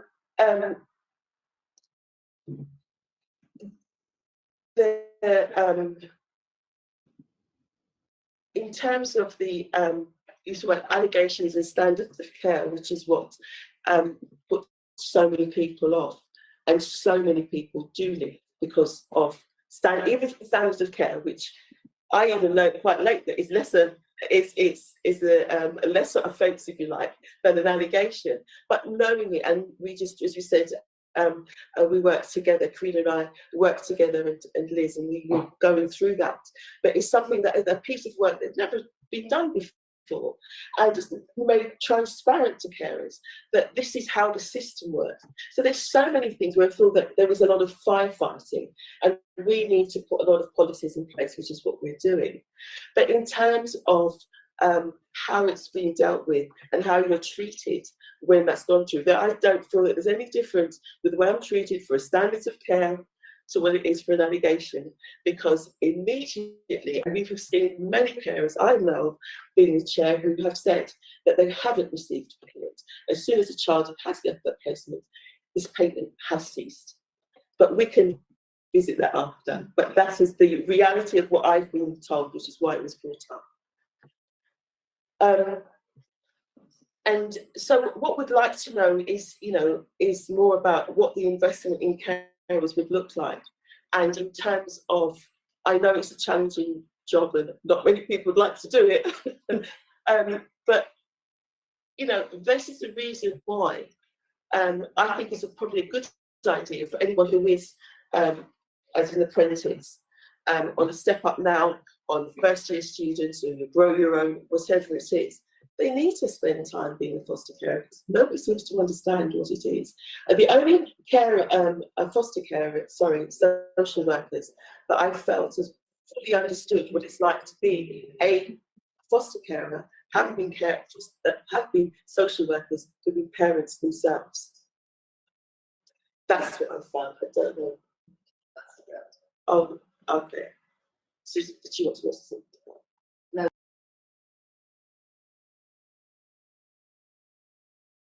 So it was just to follow on. Good evening, everybody. It was just to follow on with what Lolita said, and thank you for being so honest, Laura, about this job for everybody. That what I find with regards to the breakdown between foster carers and social workers is that you find that the relationship between the social worker and the young person is not. Some of them tend to struggle with their own YP that they've been allocated. So when we're talking about young people being placed with foster carers that don't have that capacity to deal with the individual, sometimes the social workers don't either. And you find that they try to, what kind of distorts the arrangement is that the social worker, to try and build a bond or rapport with the young person, may kind of feed into their wants and needs, which then clashes with what we're trying to input in terms of boundaries and rules and regulations. So you find that there's that battle, and that's what can cause a breakdown in relationships between foster carers and social workers. I also wanted to point out with regards to Joe's question that the kids are not called levels. We kind of refer to them as like high need children. And sometimes you might find that a high needs child could be placed with a new foster carer. It could be as an emergency because you haven't got anyone else to fit the space. And that person could be a level 1, but could work very well with that high needs child. Because I can confirm that I know a situation where you had like a child who's with a specialist carer, that relationship broke down, they were given to a new carer, but with regards, although the placement was working a lot better than the 7 other placements the young person had been in, when it came to the payment side of it, they were more than happy to still pay that carer that level 1 aspect of, you know, their training, so to speak. But sometimes you have to look past the training side of it and look at more the emotional and the physical side of what that carer is able to fulfill for that young child, because a lot of the carers that you have that could either be specialists or level 3, if you look at your records, do they have a lot of placement breakdowns in that sense? You know, they're paid to, because they've got all these training, they tick all the boxes for all the trainings that they have, but then you find, for me, I've heard, I shouldn't say that I know it's a fact, that a lot of places are broken down with those specialist carers, and they don't necessarily fulfill the criteria that they, you know, supposed to have with all the certificates that they've got. But yeah. Thank you. Thank you very much, both. Really helpful. I think Liz wanted to come in. I'll be very quick. I know you're running over time. So the review that Scrutiny did before was really good, but we were not aware of it. It was invisible to us. So I wondered if what you do this time could be published in the children's annual report, maybe briefly, with the sort of progress report against it. And also if we could make sure that that children's services report goes to all foster carers. So things like that we are aware of. And the second thing is agree with everything Lolita has been saying about the allegations and complaints. So that seems to be, I had one that, you know, is really difficult, it was devastating. I thought that it had just happened to me. The more I've spoken to foster carers, it's happened to everybody. And one thing I think is that if you have with an independent agency, it's easier for them to advocate for you. I think we spoke about that in the meeting before. And I think there's quite a lot of more involvement for foster carers that could happen, and we could be looking at patient involvement and at adult social care service user involvement and some of the things that have happened there to have some ideas of how that could happen more. And the last thing was, in your previous report, you mentioned about step up, step down. We haven't really spoken about that. I hadn't ever heard of it, but it sounds like a good idea. And just talking to one foster carer who's got 4 placements, they said they thought 2 of them wouldn't need to be in full-time foster care if they could have that step up, step down arrangement. Thank you. Do you want to come in on any of those points about the? Sorry, there we go. Did you want to come in on any of those points? Because what I was going to suggest is that if members of the commission have any questions, burning questions that they'd like to ask, as we're running out of time. So one, just a bit brief. Then I think what I wanted to do is just to ask each of you if you could share what you feel would improve recruitment and retention. Yeah. So just one for each, or just whatever comes to mind that you feel in your experience would help to improve recruitment and retention. So is that okay? Unless people have other questions that they wanted to ask. Councillor Taylor-Loss. Yes, thank you. It's just a suggestion that just kind of sparked from experience in being a youth worker before. I think it would be, I'll try to be as brief as possible, but it seems like it's quite inevitable as well that when you need emergency foster care for a child that needs it now, and you don't have the perfect profile to match the person. And I have heard from young people that have been a therapist to that, where they notice that the person hasn't been matched properly. I wonder if, I don't know if this happens already, how much does the young person or child know that perhaps this person doesn't fully maybe meet the needs that I have at this moment, but this is what we're doing for you to support you at this moment, because that in itself is very caring for the child and they feel supported. And how much do young people take part in this this matching? I know that some youth organizations are now putting young people to interview the youth worker. I don't know if there is an element of having that, we talked about bonds and that relationship to maintain and to have a continuity. Is there any involvement of young people in this process? Just something. Thank you. So in an ideal world, so all our foster carers have profiles which have introductions to them, their household, their families, and the children would get to, social workers would look and have an initial idea, and the children would have a look and they would get to meet the foster carers. And that happens sometimes, and sometimes that's not possible.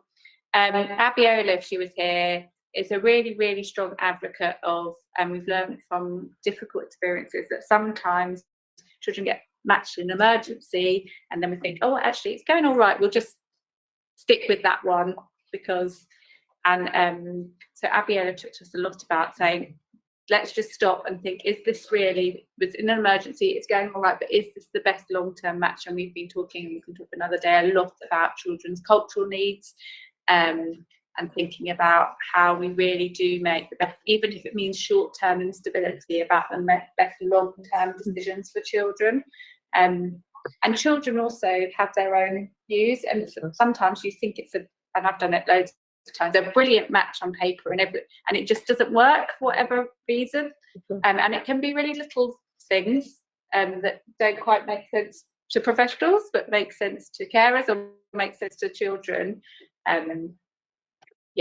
It's really important. What we're looking for is long-term homes where children feel loved and cared and cherished, and we have lots and lots of examples of that. So it feels a bit doom and gloom, but we do have amazing foster carers who've had amazing relationships with children who have lived with them for years and years and call them mum and dad, as well as their mum and dad, and so it can work really well, but it's tricky. It's not easy. Our children's needs are very complex, and they are. I think someone mentioned mental health. I think mental health is something that also I take my hats off to carers, because we have children that have very high risk of self-harm. It's not an easy thing to care for a child who's actively trying to harm themselves. So I think we are really committed. We need to do more to support our foster carers because we need them, because our children need them. So we're very open to trying to improve. Thank you. So I'm just going to ask for it's not the end of the conversation anyway. So beyond this meeting, definitely, you know, let's stay in touch. And if you've got any other further contributions that you want to make towards this piece, then the door is open and will remain open, because we're never going to have completed this, are we? It's an ongoing challenge. So if you want to share what your number one thing to improve recruitment and retention.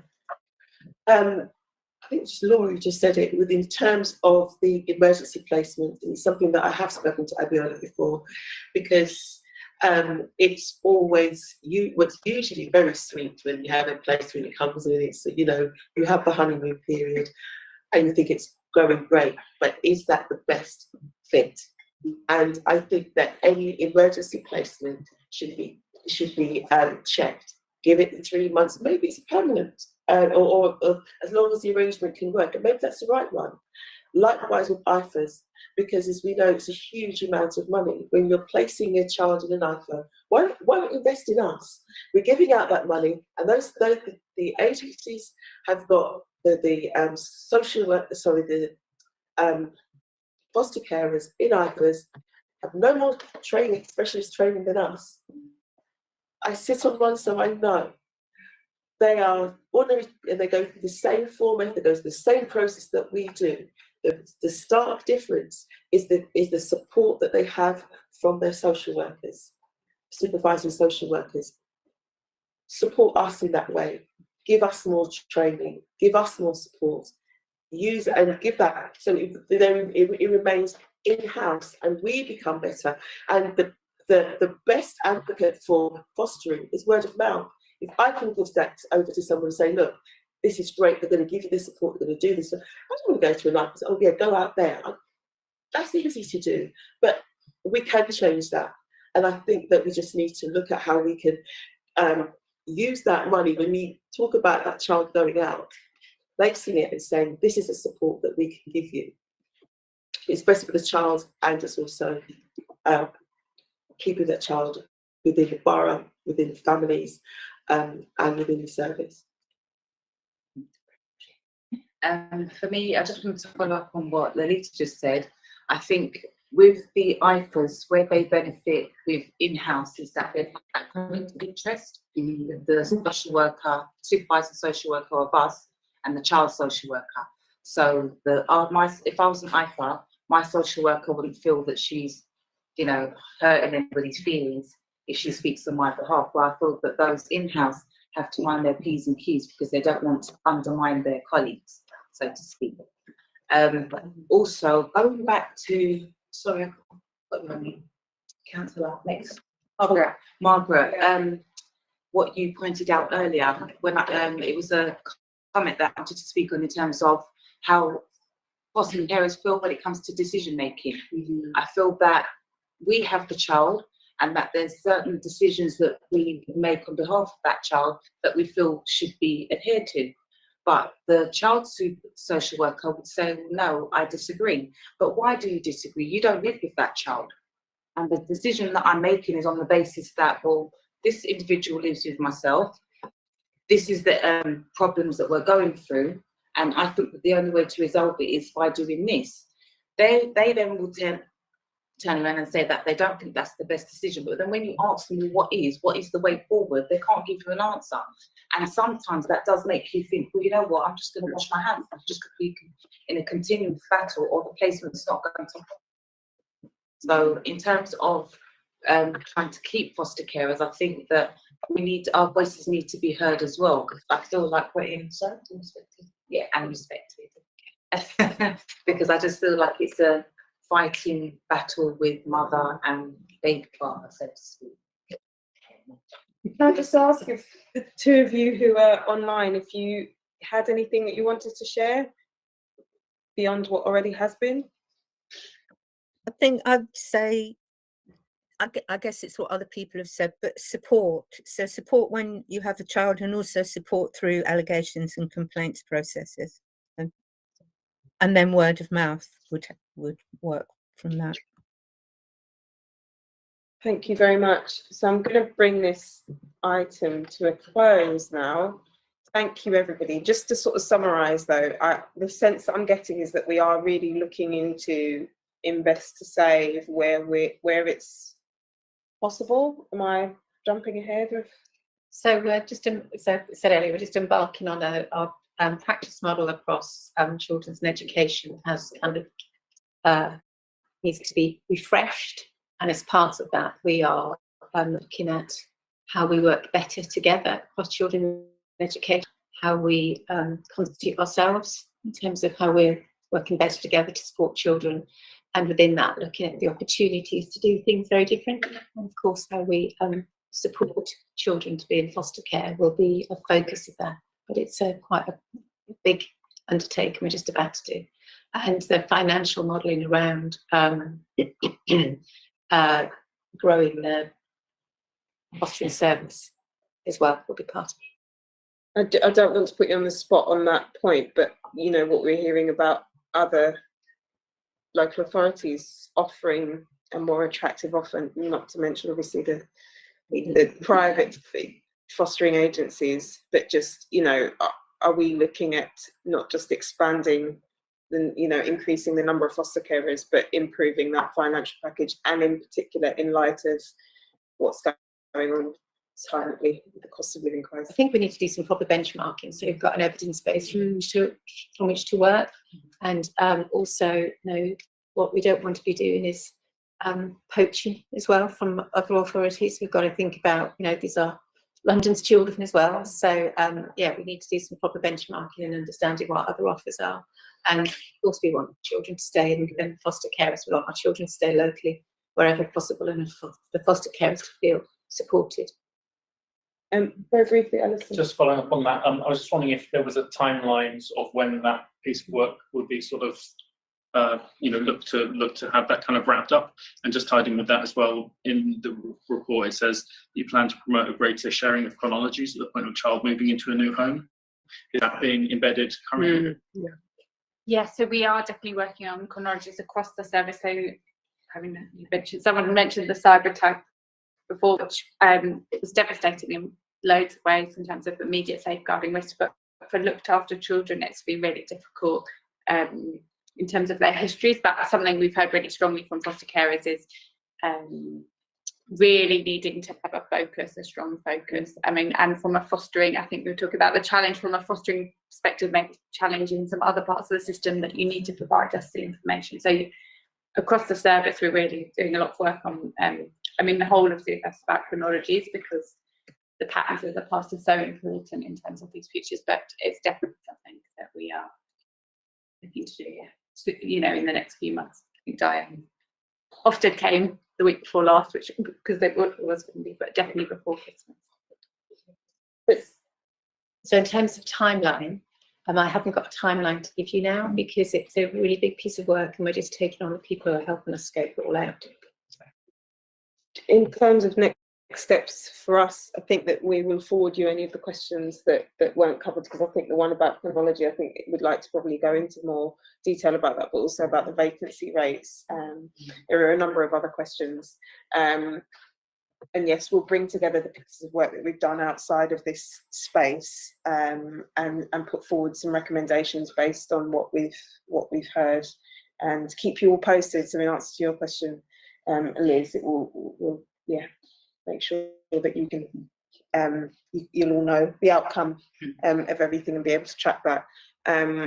Just very briefly bringing in Deputy Mayor Bramble and then moving on. Thank you, Chair. Firstly, just wanting to thank the foster carer and to let you know, I know Diane's not here.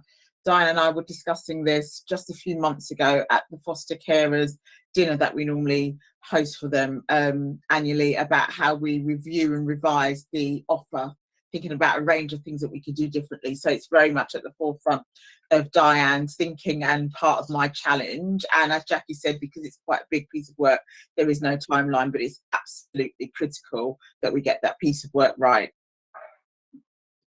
Thank you.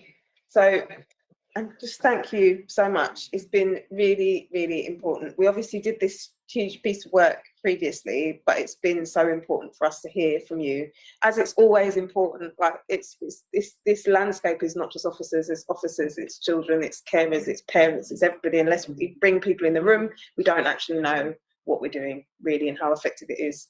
So can't thank you enough for caring for our Hackney children and for being here today. Thank you.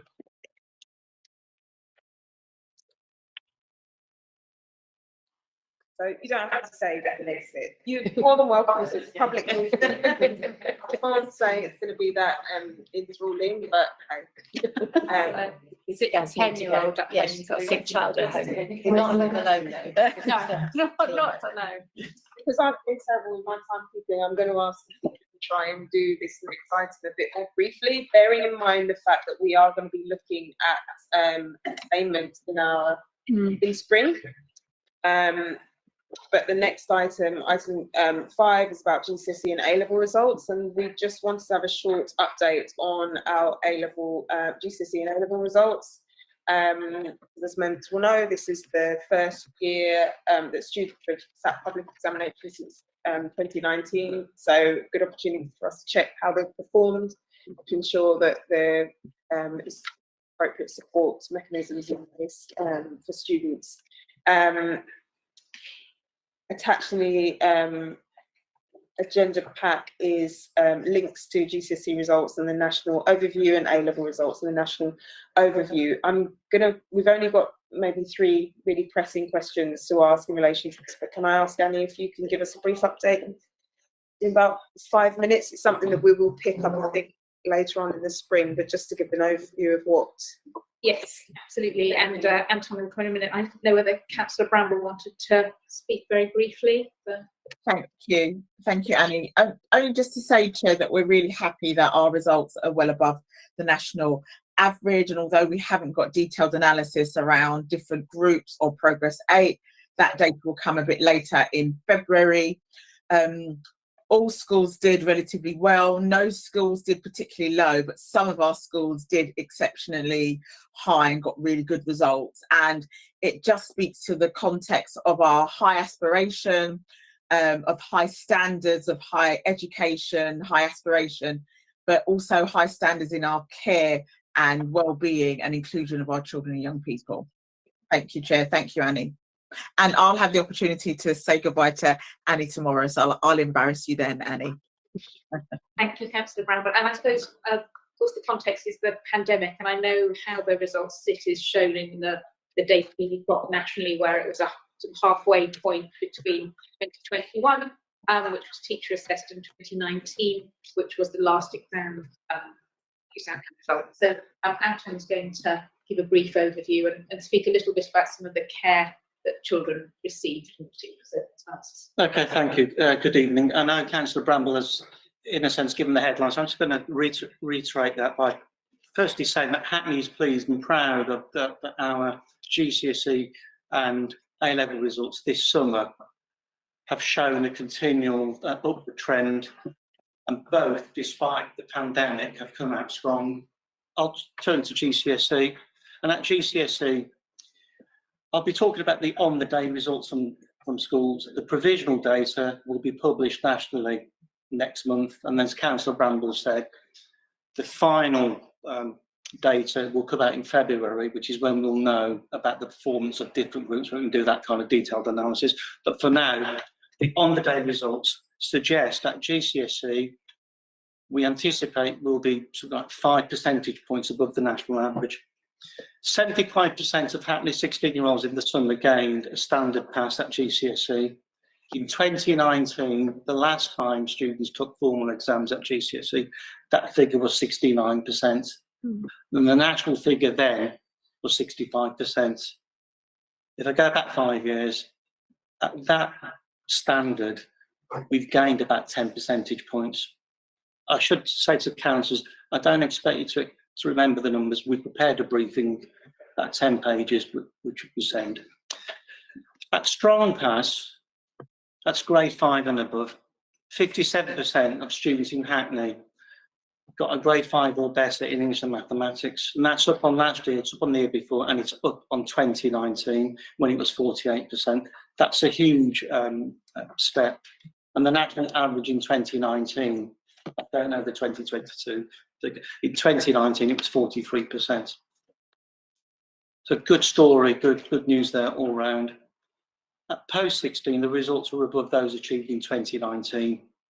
And the gains from 2019 made in Hackney were 1 or 2 percentage points by grade.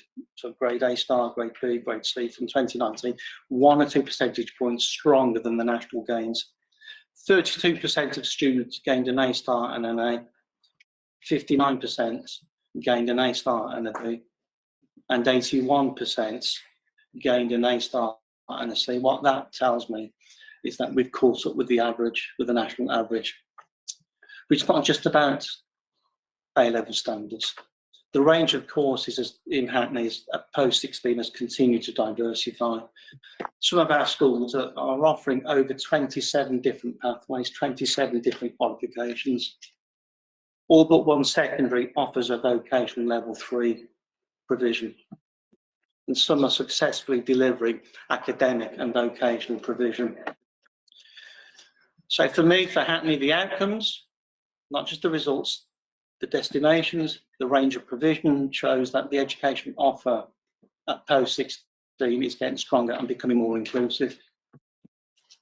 Just going to turn away then from those hard outcomes to the other outcomes, which are to do with students' personal social development, because you've asked about those structures which are held important here in Hackney. And the first thing I would like to say is that all secondary schools are involved, and they're proactively involved in our wellbeing and mental health initiative. They're all involved in that. What that means is that every secondary setting has a whole school framework in which to approach the development of emotional well-being and resilience. Every school has learned from the past few years. You know, we've had like successive lockdowns. We've had that period in 2020. It was suddenly remote, and then there was a hybrid, and there was a mix of live lessons and so forth. Every school's kind of learned from that, and they've learned to align the monitoring and the tracking of the standards with the monitoring of attendance, of well-being, children's self-esteem and resilience. And they've learned, secondary schools, how the academic systems and the pastoral systems can leverage each other. So they prioritise attendance and well-being and ensure that pastoral provision remains high quality, and it talks to and responds to the academic systems and vice versa. So some schools have provided counsellors, mentors, student coaches and access to additional help. I'm just going to give some summaries. In one school, Place to Be, which is a counselling service, has been deployed. It's been used also to inform the transition from Key Stage 4 to Key Stage 5.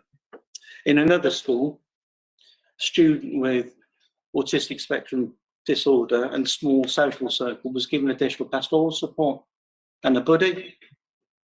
That student now is reading history at King's. It's a great achievement considering the starting point.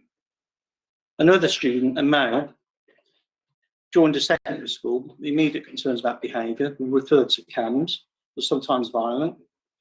That school referred the student and worked with multi-agency safeguarding hub. There were exclusions in years 7 and 8, matters settled by using one-to-one support, using the Boost Careers programme.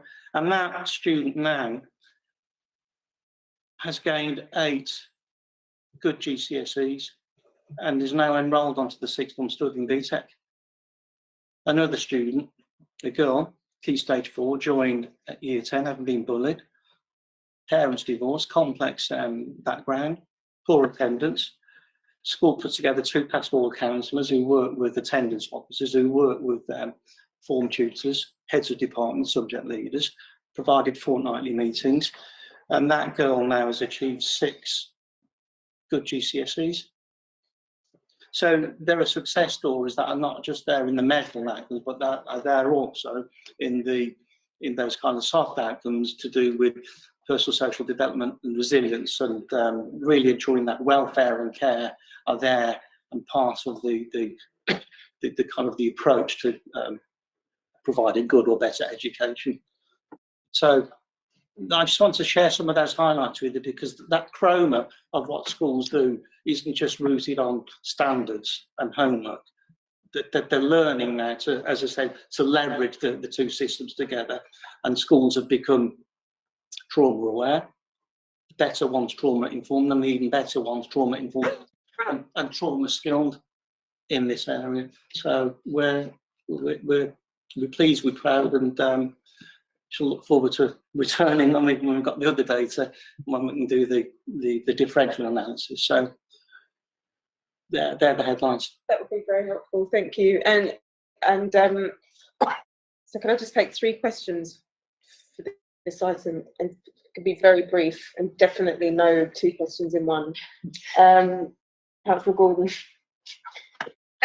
Thanks very much, Angela. It's very good to hear those examples of integrating well-being, well-being support for students in schools.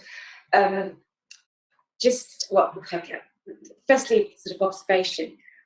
You've obviously given us the results, and again, congratulations on them to everybody involved in percentage terms. But do we know you may not know this now, but the total numbers of children were the same, or whether there's been a bigger dropout of students, fewer students taking? Because anecdotally, I'm aware of students who've dropped out before taking exams. So that would be, if we don't know that now, it'd be good to have that in our future data. So sorry, Chair, I'm really going to. The other thing is in relation to retakes, because there's no funding for retakes. I mean, I think that's a huge inequality, really, that children with resources, can retake their exams if they're not getting where they want to be, but there isn't really anything for that. I mean, is there anything more that we can do about that sort of support? I think that's a really Can you just check if we have any other questions? If not, I was looking at. Okay, Richard and then Joe. I just think it would be good, Anton, to let the Commission know a little bit about future plans for grade boundaries, because actually schools have got to do more in order to stand still in terms of results next year. Because grade boundaries are going to revert to 2019 levels, and it might be worth just a word about that. And then, sorry, are you able to take a third? It's more of a kind of comment, really, which was, you mentioned, it's really nice to have included mention of BTECs and some of the other qualifications. It would be really nice going forwards, perhaps if we could have a breakdown of those results as well. I will endeavour to give that breakdown, but that data isn't collected in the same way as the other data, where it does exist, and all BTECs are now on the same specification. What Richard was referring to was that the 2022 outcomes in the assessment model was kind of set by the government to be somewhere between 2021 and 2019. So the mission is to kind of return to pre-pandemic levels. So the grade boundaries will be reset again and adjusted to make sure that the standard that was around in 2019 is resumed. The reason why a midpoint was set, firstly at post-16, those students, the last time they took a formal exam of some kind would have been their Key Stage 2 tests, because they wouldn't have had GCSEs and so forth. So there is a bar being raised.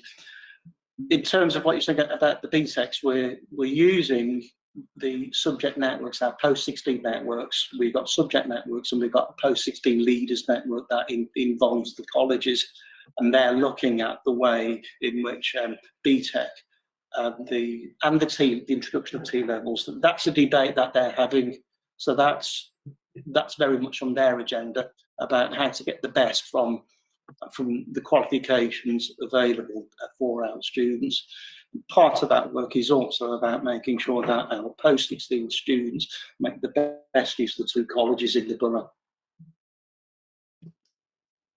And then Richard's question.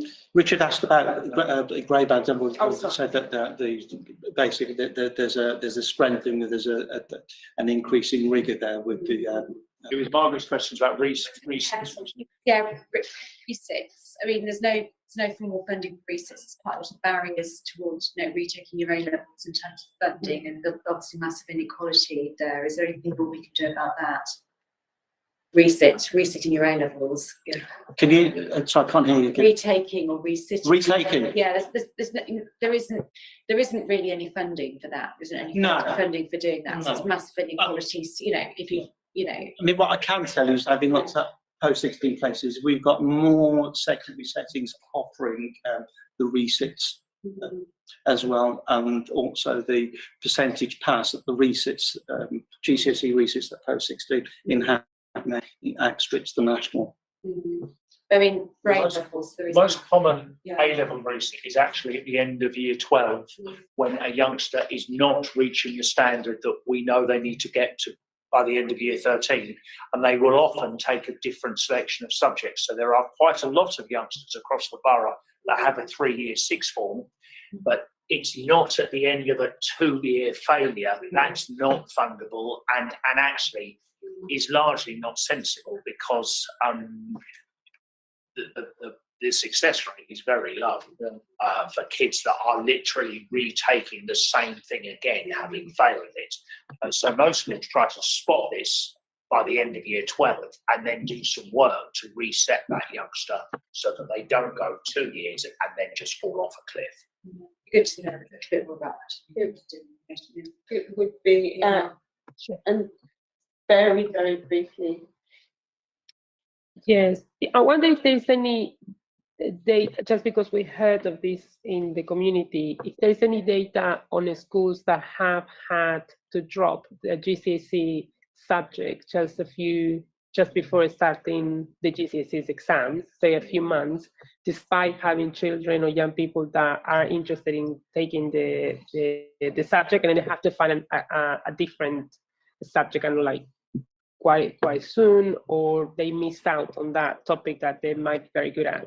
I wonder if there's any data on that across the school. I don't know figures on students that have dropped GCSE subjects, but I do know that more of our schools, certainly at post-16, are kind of providing an increasing range of courses at post-16, criminology, for example, civilization, for example, that there are clearer changes and adjustments happening there. I don't have that data if you're looking for, how many students dropped out of the system. No, sorry. What I mean is, of course, there's no data you have now, but I think it would be really good to see. There are instances, because I have experience of that, on where children and students have been studying for a topic, but then the school has decided to drop those topics because either for whatever capacity or resources, and that's understandable to a degree, but then that means that it diverts a bit in the students that were prepared and were hoping to go, say, to university on a line of a study with that subject, but then it kind of changes quite suddenly for young people, and it has a bit of impact. So I'm just curious of whether this happens and if we need to look at that across ACME. Yeah, and if I can comment, I think sometimes what happens is schools might hope to run a GCSE course in, say, an unusual subject, let's say German, but if they only get 3 children, it's too expensive to run, so then that doesn't happen. And then I think the same can happen at A level, and I do know sometimes young people do move sixth form places because they want a particular combination of A levels. I agree it's disappointing if a child thinks they're going to study something they really want to do and then it's not run. It would be at the beginning of a course. It would be at the beginning, yeah. Course. Yeah. Thank you for that. Just to sort of say that when we do take the fuller item in the spring, it would be great to have the data on the BTECs as well, because we really want to see the fuller landscape. But also, if we can see the attainment of children from the pupil referral unit and also the alternative provision, and I think that our main emphasis, I think, for that will be looking at the attainment gap and what's happened, especially since COVID, and our fears that it would widen, and also the indication that we have that there's evidence that this in the Key Stage 2 SATS results, the disadvantage gap growing. So yes. So moving on then to the next item, if that's okay, everybody, which is item 6, which is the Education Healthcare Plan Demography. So following our work programme discussion in June and July, it was clear that SEND services figure prominently within the Commission's work programme for 2022-23, with a number of key developments in the service, the changes in relation to the SEND Green Paper, the emerging local SEND strategy, SEND restructure, better value to inform possible scrutiny of the above and in recognition of the wider context of increasing demand for SEND services, the Commission requested a short report from Hackney Education setting out the current demographic profile of children with EHCP and with EHCP applications. The full detailed data request is detailed on page 45 of the agenda pack. This request also relates to ongoing disproportionality work undertaken by the Commission, which suggests that the identification of additional needs for some groups of children and young people remain unidentified until much later in their education. So for this item, we have Annie Gammon and Joe Wilson. We're not going to have as long to deal with this because I went over on their previous item, but I just want you to know that we did have a pre-meeting a couple of weeks ago where we did speak about this at length. We're all fairly cognizant of the figures and the report. So if you could just, as opposed to a summary, just yes, a really abbreviated summary if possible, assuming that we've read everything, and then we can move on to some questions. Yeah, thank you. Councillor Woodley, did you want to say anything at the moment? No, I'm very conscious of time. So, and I think you're all aware, and I just want to make sure new members are aware that we recognise the increasing numbers of EHC plans in Hackney, and there is a wider sort of piece of work to increase the number of places that we want to provide in borough for children who need sort of specialist help. But we have also launched a graduated response to try and ensure we have better support within mainstream settings. So that data that you will see leads our work around that, and is part of a kind of a wider process of improvement that we're putting in place in Hackney. I might come in again at the end once we've gone through the data. Thank you. And I think Joe will narrate the data, but will give us some highlights and things to note from his perspective as head of SEND. Thank you. I think for me, the headlines are, we've got a lot of EHC plans in the system in Hackney. So we're the 12th highest for 0 to 24-year-olds in England. If you go to school in Hackney, 1 out of 20 children will have an EHC plan. That's an incredibly high number. Various reasons for that. In part, it's due to, as Councillor Woodley described, our graduated approach for SEND, which is relatively new. Many areas have had that system embedded for many years. So what we've been seeing is lots of children coming through the system who in other areas might not have an EHC plan. So we're doing a lot of work looking at that, trying to rebalance the system at the moment. Another piece of this, which I think is helpful, is that in Hackney, we have a lot of children attending mainstream maintained provision, and less children attending specialist provision. So we're doing lots of work at the moment. I think we've spoken to the Commission before about our school estate strategy and the special needs aspect of the strategy as well.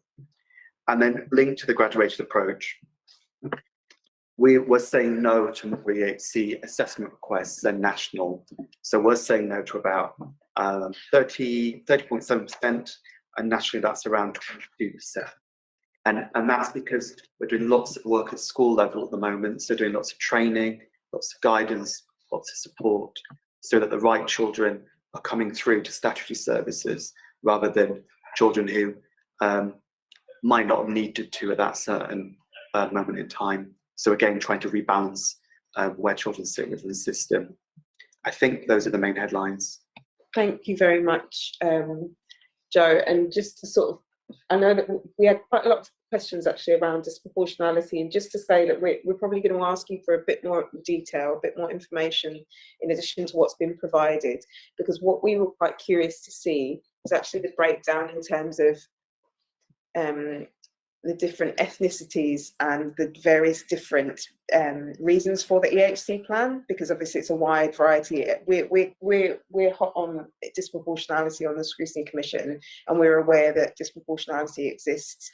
Like, to the naked eye, looking at that data, you see that actually there's quite a lot of ethnic minority children in the borough who have EHCPs, but actually what that picture doesn't show is that a disproportionate number will have EHCPs for social and emotional mental health reasons, and maybe there are fewer diagnoses for autistic spectrum disorder. It's a landscape that I think we're wanting to sort of try and unpick and understand better in the broader context of what, you know, the fact that we are a local authority that has some of the highest numbers of EHC plans in the borough. We're wanting to try and weed out disproportionality where it exists, and to work with you to see if we can, you know, work together to try and achieve that.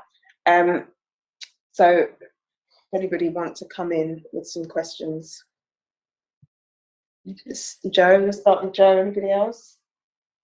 Richard and Alistair. First three. Are you okay? Have you got a pad? Okay. I just wanted to drill down a little bit into the refusal of initial requests for an assessment. And I wondered if we have the data on how many of those refusals are challenged by parents or schools, and of those challenges, do we have a breakdown, a sort of demographic breakdown? So, i.e., I suppose what I'm getting at, you know, if you're a disadvantaged family for whatever reason, maybe English as another language, and you're less likely to have the means perhaps to navigate the system, and if there are challenges, what proportion of those would subsequently go on to result in an assessment which resulted in an EHCP?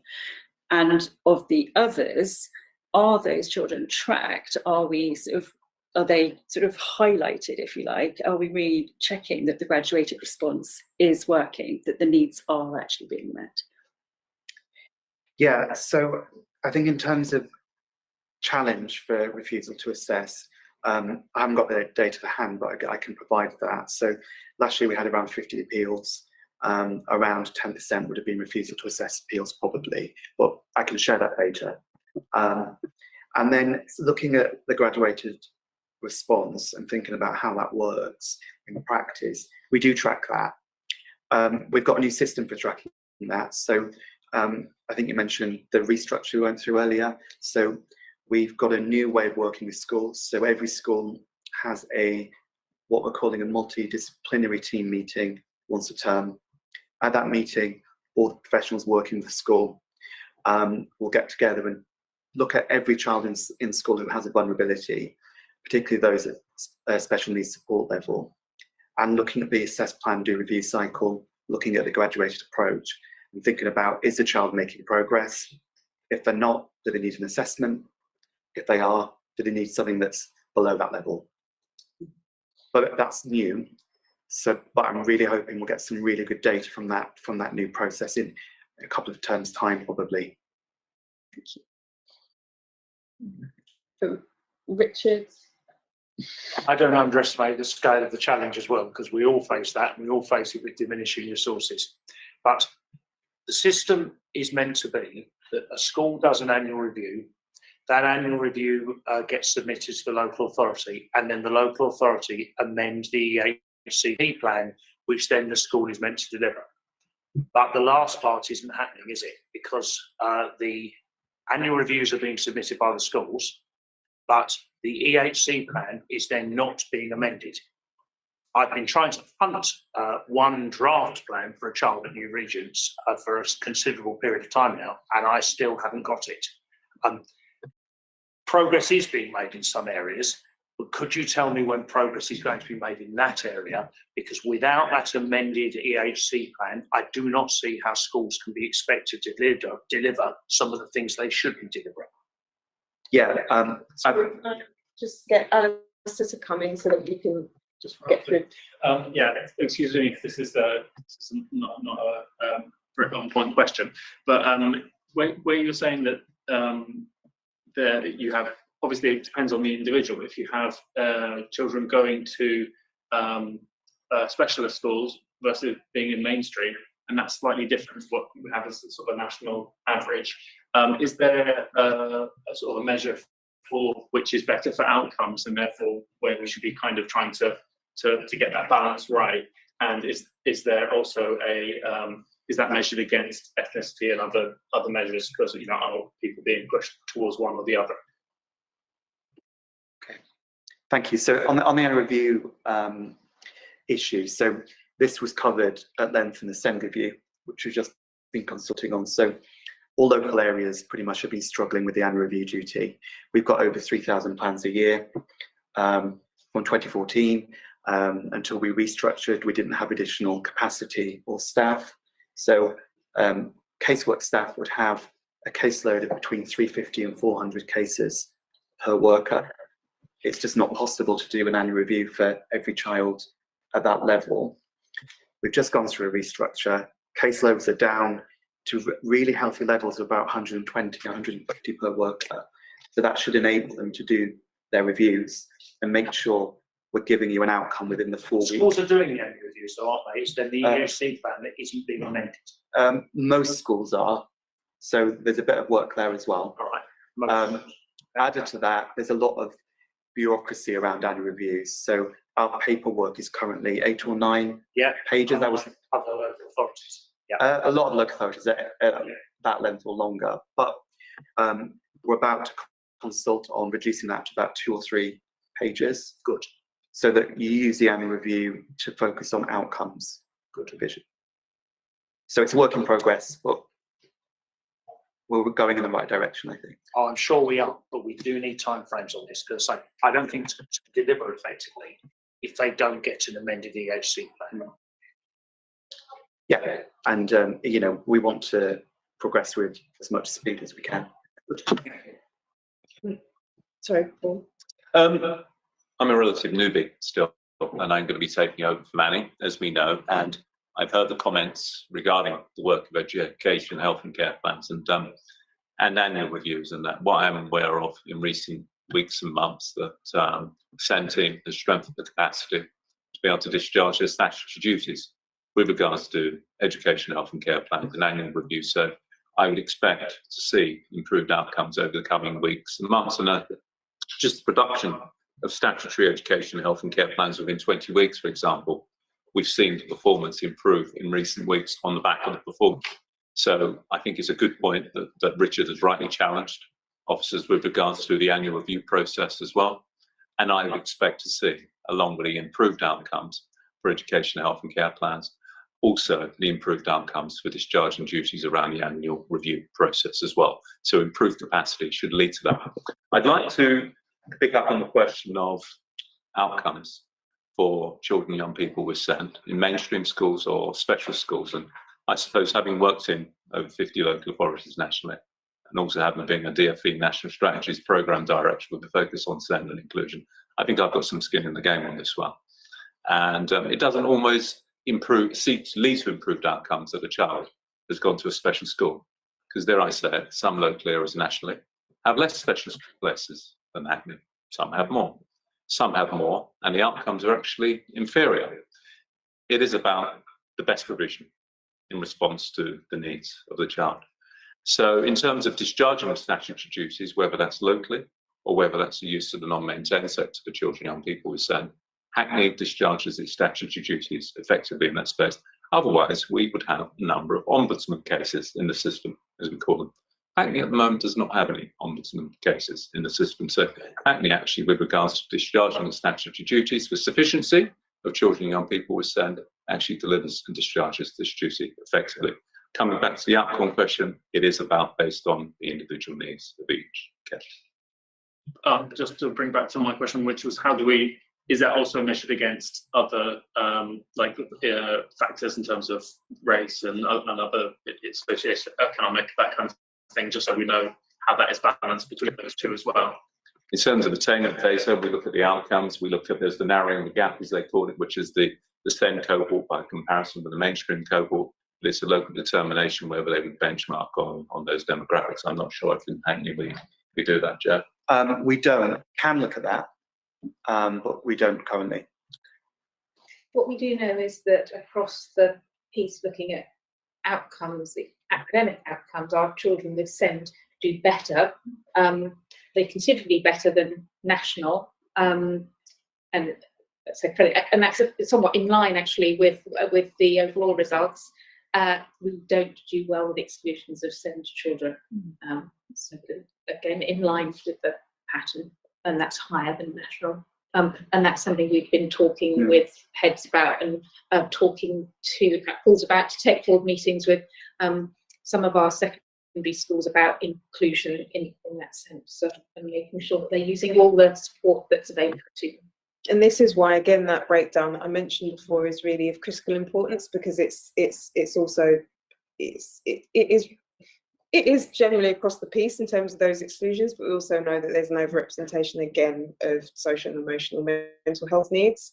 And it just feels like that's an area for me that keeps coming up as an area where we're seeing an increasing number of children and young people. I just think wherever we see disproportionality in this borough, I think we need to be investigating things, we need to be looking at why that is the case. I think it's for us to challenge that, Chair. I totally agree. I think the more data that we have with regards to this area of focus, we can drill down and be more targeted. Yeah. Annie has suggested and made very clear that we're having programs of work ongoing, looking at exclusions and drilling down what's behind that. So this isn't just about work with schools, this is work with partners, crime reduction, education, social care, health, integrated systems work together. You've heard Jackie mention about the integrated children and education work, trauma-informed, practice-based model that we're going to be looking at. There's a whole framework of activity. This is a whole systems approach. This isn't just about education looking at exclusion. This is a whole system. And there is an ecosystem out there that is responsive to the needs of local children, young people and families. And you've heard Annie, you've heard Annie mention, you've heard Antoine mention, you've heard our foster carers mention. Everybody's got a role to play here. Exclusions is too high, but there are targeted programs of work in place with partners, stakeholders, and providers to look at that. Thank you. Cool. Claudia, any other? I'm in after Claudia. Sorry, that's the turbot to love. Thank you, Chair. Thank you. This is just following up a little bit. I think my microphone is following up a little bit on what you were mentioning earlier on mental health. We have had a number of residents that, or families from children and young people that the assessment hasn't gone through. The assessment, I think your report says that 153 initial requests do not get approved. Is there any, are there any correlation to mental health being one of those areas that don't always get diagnosed easily, because a lot of the symptoms can also be invisible as such, but they are very profound. I'm curious as to how much of that percentage are mental health or were not, or what are the, sorry, I'm getting myself muddled. What are the common grounds for refusal on these data that you provided? It could be various things. It could be a lack of information, so the correct information isn't sent through. If that happens, we'll often try and get the right information rather than making people resubmit. Often it's the fact that a school, so the requests normally come from a school, haven't done a complete cycle of assess plan do review, so they have just put through a request without seeking external support from other agencies, which might be a speech therapist, it might be a psychologist. So those are the main reasons, but they can vary. And will they be advised then that they can be reassessed again? Are there a number of times that they can be reassessed, or is a limit? They can resubmit the request, and we'll work with families. So if a family puts a request, we'll always give guidance and support to try and help them. If I may, so I think the focus that we've got the green paper, which is looking at special education needs, which we're still waiting for our new leadership in government to come back to us on when that's going to progress. But we are 12th highest in issuing EHCP plans in the entire country, and the advice from government is that actually that's not the best way to meet needs. So when this the SEND reforms were introduced, there was the emphasis went on converting statements into plans and then on plans, instead of looking at what's the problem we're trying to solve here, and let's have a whole systems approach. And one of the side effects of that is that problems have been located in the child, And what we're trying to do is looking at what the system response is to support that child. And if we can, what our ambition is to help children early in the development and the identification of need, so that we avoid the need for statutory intervention, and that the statutory intervention is for those children who most need it, who can't be helped without it. And that's certainly the way that government is leading us through the Green Paper, is leading us through looking at there's a new SEND inspection, which is just going to be introduced next year. There's new duties on schools in terms of what they're going to be inspected on in terms of their inclusion. The fact that we are 12th highest in the country isn't a badge of honour. What it's telling us is that we actually have been a bit slow at starting blocks in terms of introducing the graduated response and working, using system leadership across our school economy to really, and to look at the wider system. So, as I mentioned, we're embarking on a joined up transformation programme across children and education, because actually some of these children are getting responses from statutory social care, through EHCPs, through CAMS, and it's all, it's not a unified process. So we're hoping that we're going to be able to have a more joined up response, so that children get help earlier, so that we are avoiding having to have this embattled. You know, I think there's a kind of feeling of embattlement, and you know, when you speak to parents, you can really feel their anguish about, my child has got needs that, you know, and they need to be met. We have to meet the need, and also just in terms of where we are going, we're going to be second wave on the government's Delivering Better Value programme, which is about looking at the financial impact of SEND reforms on local authorities.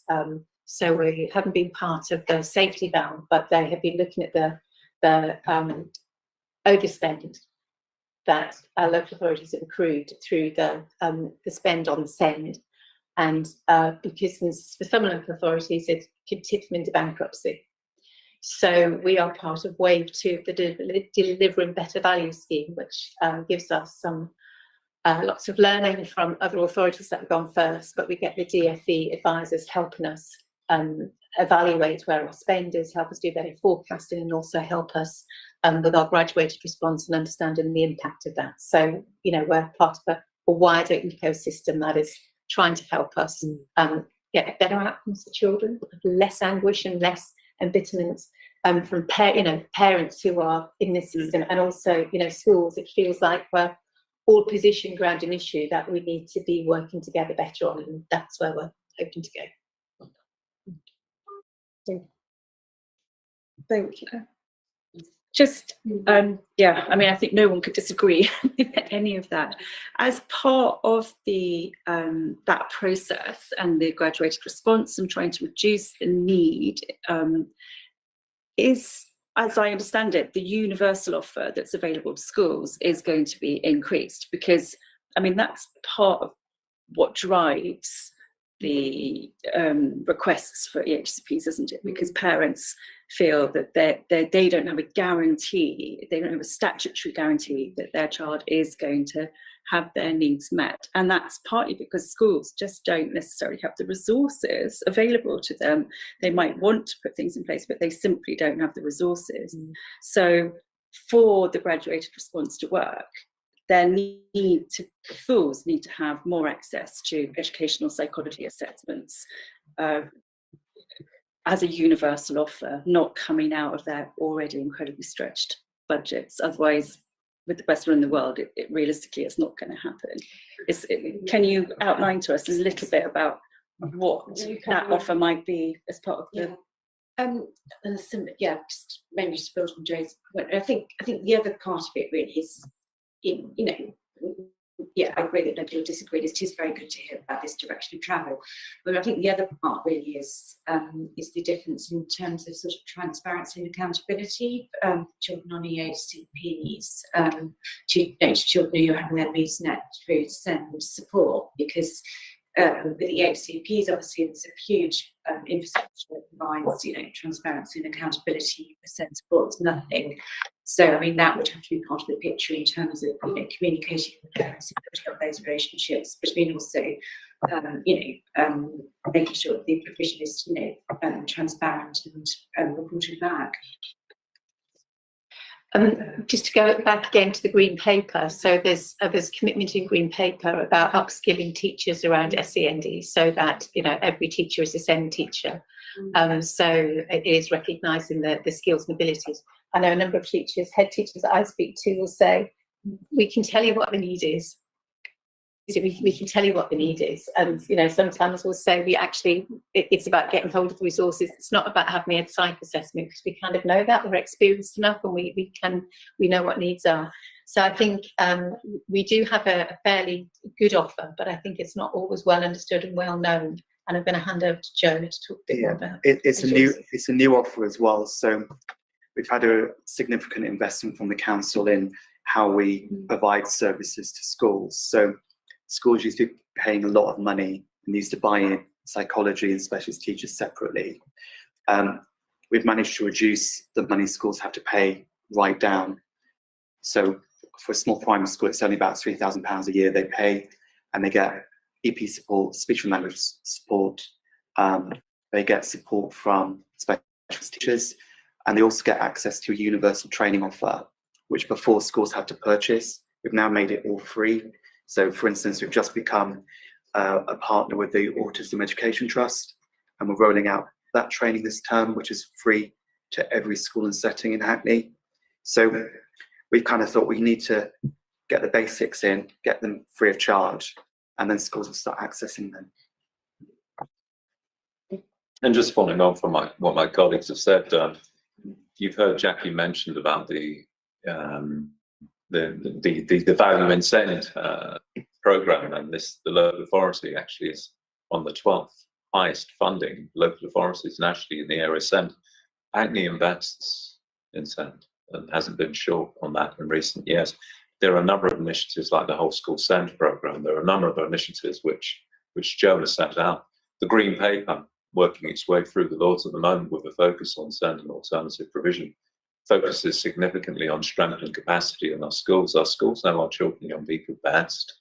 They really do. That's where the expertise is. So how can we best challenge and support that expertise in our schools to meet the needs of children and young people with stand at the foundational stages of need and concern, and actually avoid the need to go down the route for a formal statutory plan? Statutory plan should only be there for the exceptional cases. We're issuing 4.5% of the local cohort with a statutory plan. That's above the national average. And that doesn't necessarily lead to improved outcomes. The best outcome is that we can, at the foundational stages of need and concern, make sure the right supports are made available at the right time, which is what the Green Paper refers to significantly. And that's exactly why I think we want to dig into a bit more detail. Looking back at the work that we did on school exclusions, it really wasn't uncommon for us to go to APs, the people for a unit, and to hear we've got children with autism here who have not been diagnosed and don't have EHCPs, and they're 16. When you hear that, but then, and again, also look at that cohort, and they're almost exclusively black boys, and then you look at the data that says that black children are overrepresented in terms of the number of children in primary schools, for example, as a proportion of the population, it doesn't make sense. So this is why, because the thing is that if, as I said, to the naked eye, you'd look at that and you'd say, yeah, we're investing. But then when you're hearing, because I don't think I can even count on both hands the number of children that I'm aware of who have autistic spectrum disorder that the professionals working with them in this borough have said has been obvious. And yet that hasn't happened, So we need to find out why that's off. So I think, unless anybody has any burning questions on this, I think that it would be good for us to, I wanted to ask actually, do you capture that data anyway? Do you have that as standard? Because if you don't, then I would really recommend that we do. Historically, no, but the special needs return, which is our return to central government, is person level for the first time in January. So we're now having to collect that data. So we wouldn't be able to get that data from previous years, but we can provide it from this year. Section 251 returns have been amended, so that will be, as Joe said, from January, we'll be in a better position to do so. That would be really helpful. And I think that what we can do then is that when the send action plan comes to us, do we know when that's likely to be published? October, we're looking at October, along with the strategy. Yeah. Okay, so when that comes to us, then that might be a good time for us to delve into maybe a bit more of a few more of these questions to do. Sorry, to differentiate between the strategy and action plan. Is it the same? Or? The strategy Yeah. is going to cabinet in October. The action plan is with the SEND Partnership Board. Less of a cabinet document, Yeah. but it would be of interest to this Of group. course, it's the implementation plan, so Yeah. we'll be looking at a subsequent meeting, I think, once it's been finally ratified, but the endeavour to bring it as soon as feasibly possible. Would that be, and that roughly around the same time? Subject to ratification, obviously, we have to go through the same governance processes. It's not just a local authority document, it's a local area document, so it's our best partners as well. Okay. I think that then if we can ask for some more of the information that we were hoping for this item, it might help when we're looking at the action plan for us to have a look at it alongside that. Can I make a request, Chair? Because as Chair said, Section 251 send data return that goes to the DfE from January is going to be amended. So I think early in the new year would be in a good position to get some helpful benchmarking data in that space as well. Okay. It hasn't been modified as yet, so at the moment it wouldn't be what we're asking for. I think early in the year we'll be better positioned. Okay. Thank you very much. Are we happy to move on? Thank you. Thank you so much, everybody, and we will forward the questions that we have onto you. Yes, thank you so much, and for waiting.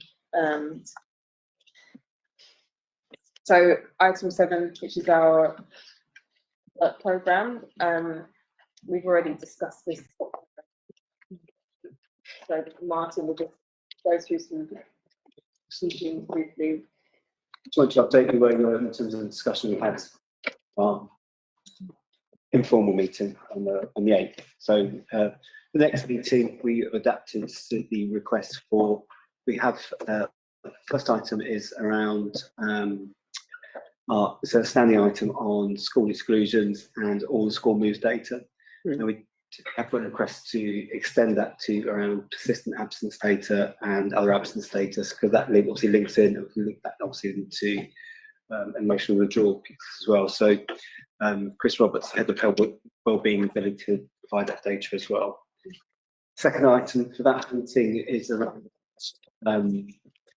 what we discussed was around food poverty and the kind of what the role of schools is in terms of support for terms of eligibility, uptake, entitlements, preschool meals, breakfast club coverage. But more critically is around the school's role in being able to assess and refer children and families which might be in need into that wider programme of support, because they have greater oversight. So it's just checking that with schools and what kind of assurance do we have that that's taking place really. So, and the fourth element really is around obviously the contracts and that maintenance for school meal services in terms of cost of living. So, but we're just negotiating with the education around that in terms of what the briefing and what data we can provide. But ultimately, what we want to bring to that item as well is to have a number of head teachers kind of come to the meeting as well, just so we can get a front view really in terms of what those challenges are at the moment. Because I mean, we want to take the item in October because that is, this is where before it's going to hit. I think what we're sitting obviously creating now, but the earlier we can take in our agenda, the better. So that's what we kind of stuck hopefully to. I know we're pushing a little bit on the kind of the education side, but we can pull our information. So what we're pulling together as well. So hopefully you can work together to get that information to the Commission as well. The SEND strategy, obviously we can clarify when an action plan with that can come sort of November. Other items that we should kind of just confirming is around the access to CAMs and access to mental health support. I think we kind of penciled that in for our March meeting, really focusing on the commitment to have a no wrong door policy, I think, for our mental health services and what that means. But as a prelude to that, obviously we can go and do some sort of work and talk to some of our CAM services and to some of our young people around accessibility and inroads into that's that key element of the service. I mean, it comes up so much in our kind of our work, so that would be kind of to dovetail with that. But obviously, want to chat to our integrated commissioning lead, Amy, just to get a sense of where we could really kind of impact on that as well. For that, I think we put it in for March. So that's just an update on where we are, but we can fully through fully in more detail. Thank you very much, Martin. Really helpful. And then going on to item 8, which is the minutes of the last meeting. So the minutes of the last meeting held on the 11th of July 2022 are attached. If members to note and agree. There are a number of actions arising from the meeting. So the Commission to write Corporate Director for Children and Education for a more detailed response on the difficulties and waiting times to access specialist services and partnership plans to improve access. That's been finalised. And then application to investigate whether further financial support can be provided to childcare providers for completion of paperwork. So the response to this legally they can't do that. So the example that we obviously picked up from other childcare in other providers in other boroughs is obviously the funding has come from a different source of funding. So they're not able to do the restriction of the DSG or the high needs, and they can't provide the funding to do the application. So it has to come from another funding source if they're doing it. That was clarification. Thank you. And then the Commission to write to the Cabinet Member for Families, Early Years, Parks and Play, setting out the outcomes and recommendations from its consultation with childcare providers. And that's still being finalised. And the Commission to produce a short summary of the outcomes of school exclusion report. That's also being finalised. And then we've got the Commission to write to the Head of Wellbeing and Education, safeguarding to request that SEND status be included in the exclusion monitoring report, which is due in October the 31st, which has been completed, and the Commission to write with Hackney Education that the follow-up to its recommendations for school exclusions will be taken at the January 2023 meeting, which has been completed. And lastly, the Commission to produce a short summary of suggestions by topic area and develop more detailed agenda item proposals for inclusion within the work programme, which could be circulated to members, which has also been completed. So, members of the Commission, do you agree the minutes? There was one thing which I raised, which was that I did connect virtually to that meeting, and there's a couple of councillors listed as connected virtually. Yeah, that's Councillor Cicero reads yourself.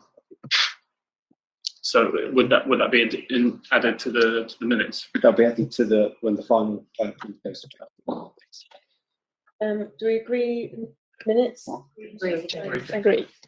That's it. Thank you. For any other comments, there's just date of next meeting is the 31st of October. Sorry, guys. I always do this. Just really slow and steady, and then it's like, do you know, it actually feels like, you know, what my mornings are like with my son, like having breakfast and all. I'm so tired. Okay, thank you. Thank you so Sorry. much. Thank you. Sorry, Chair.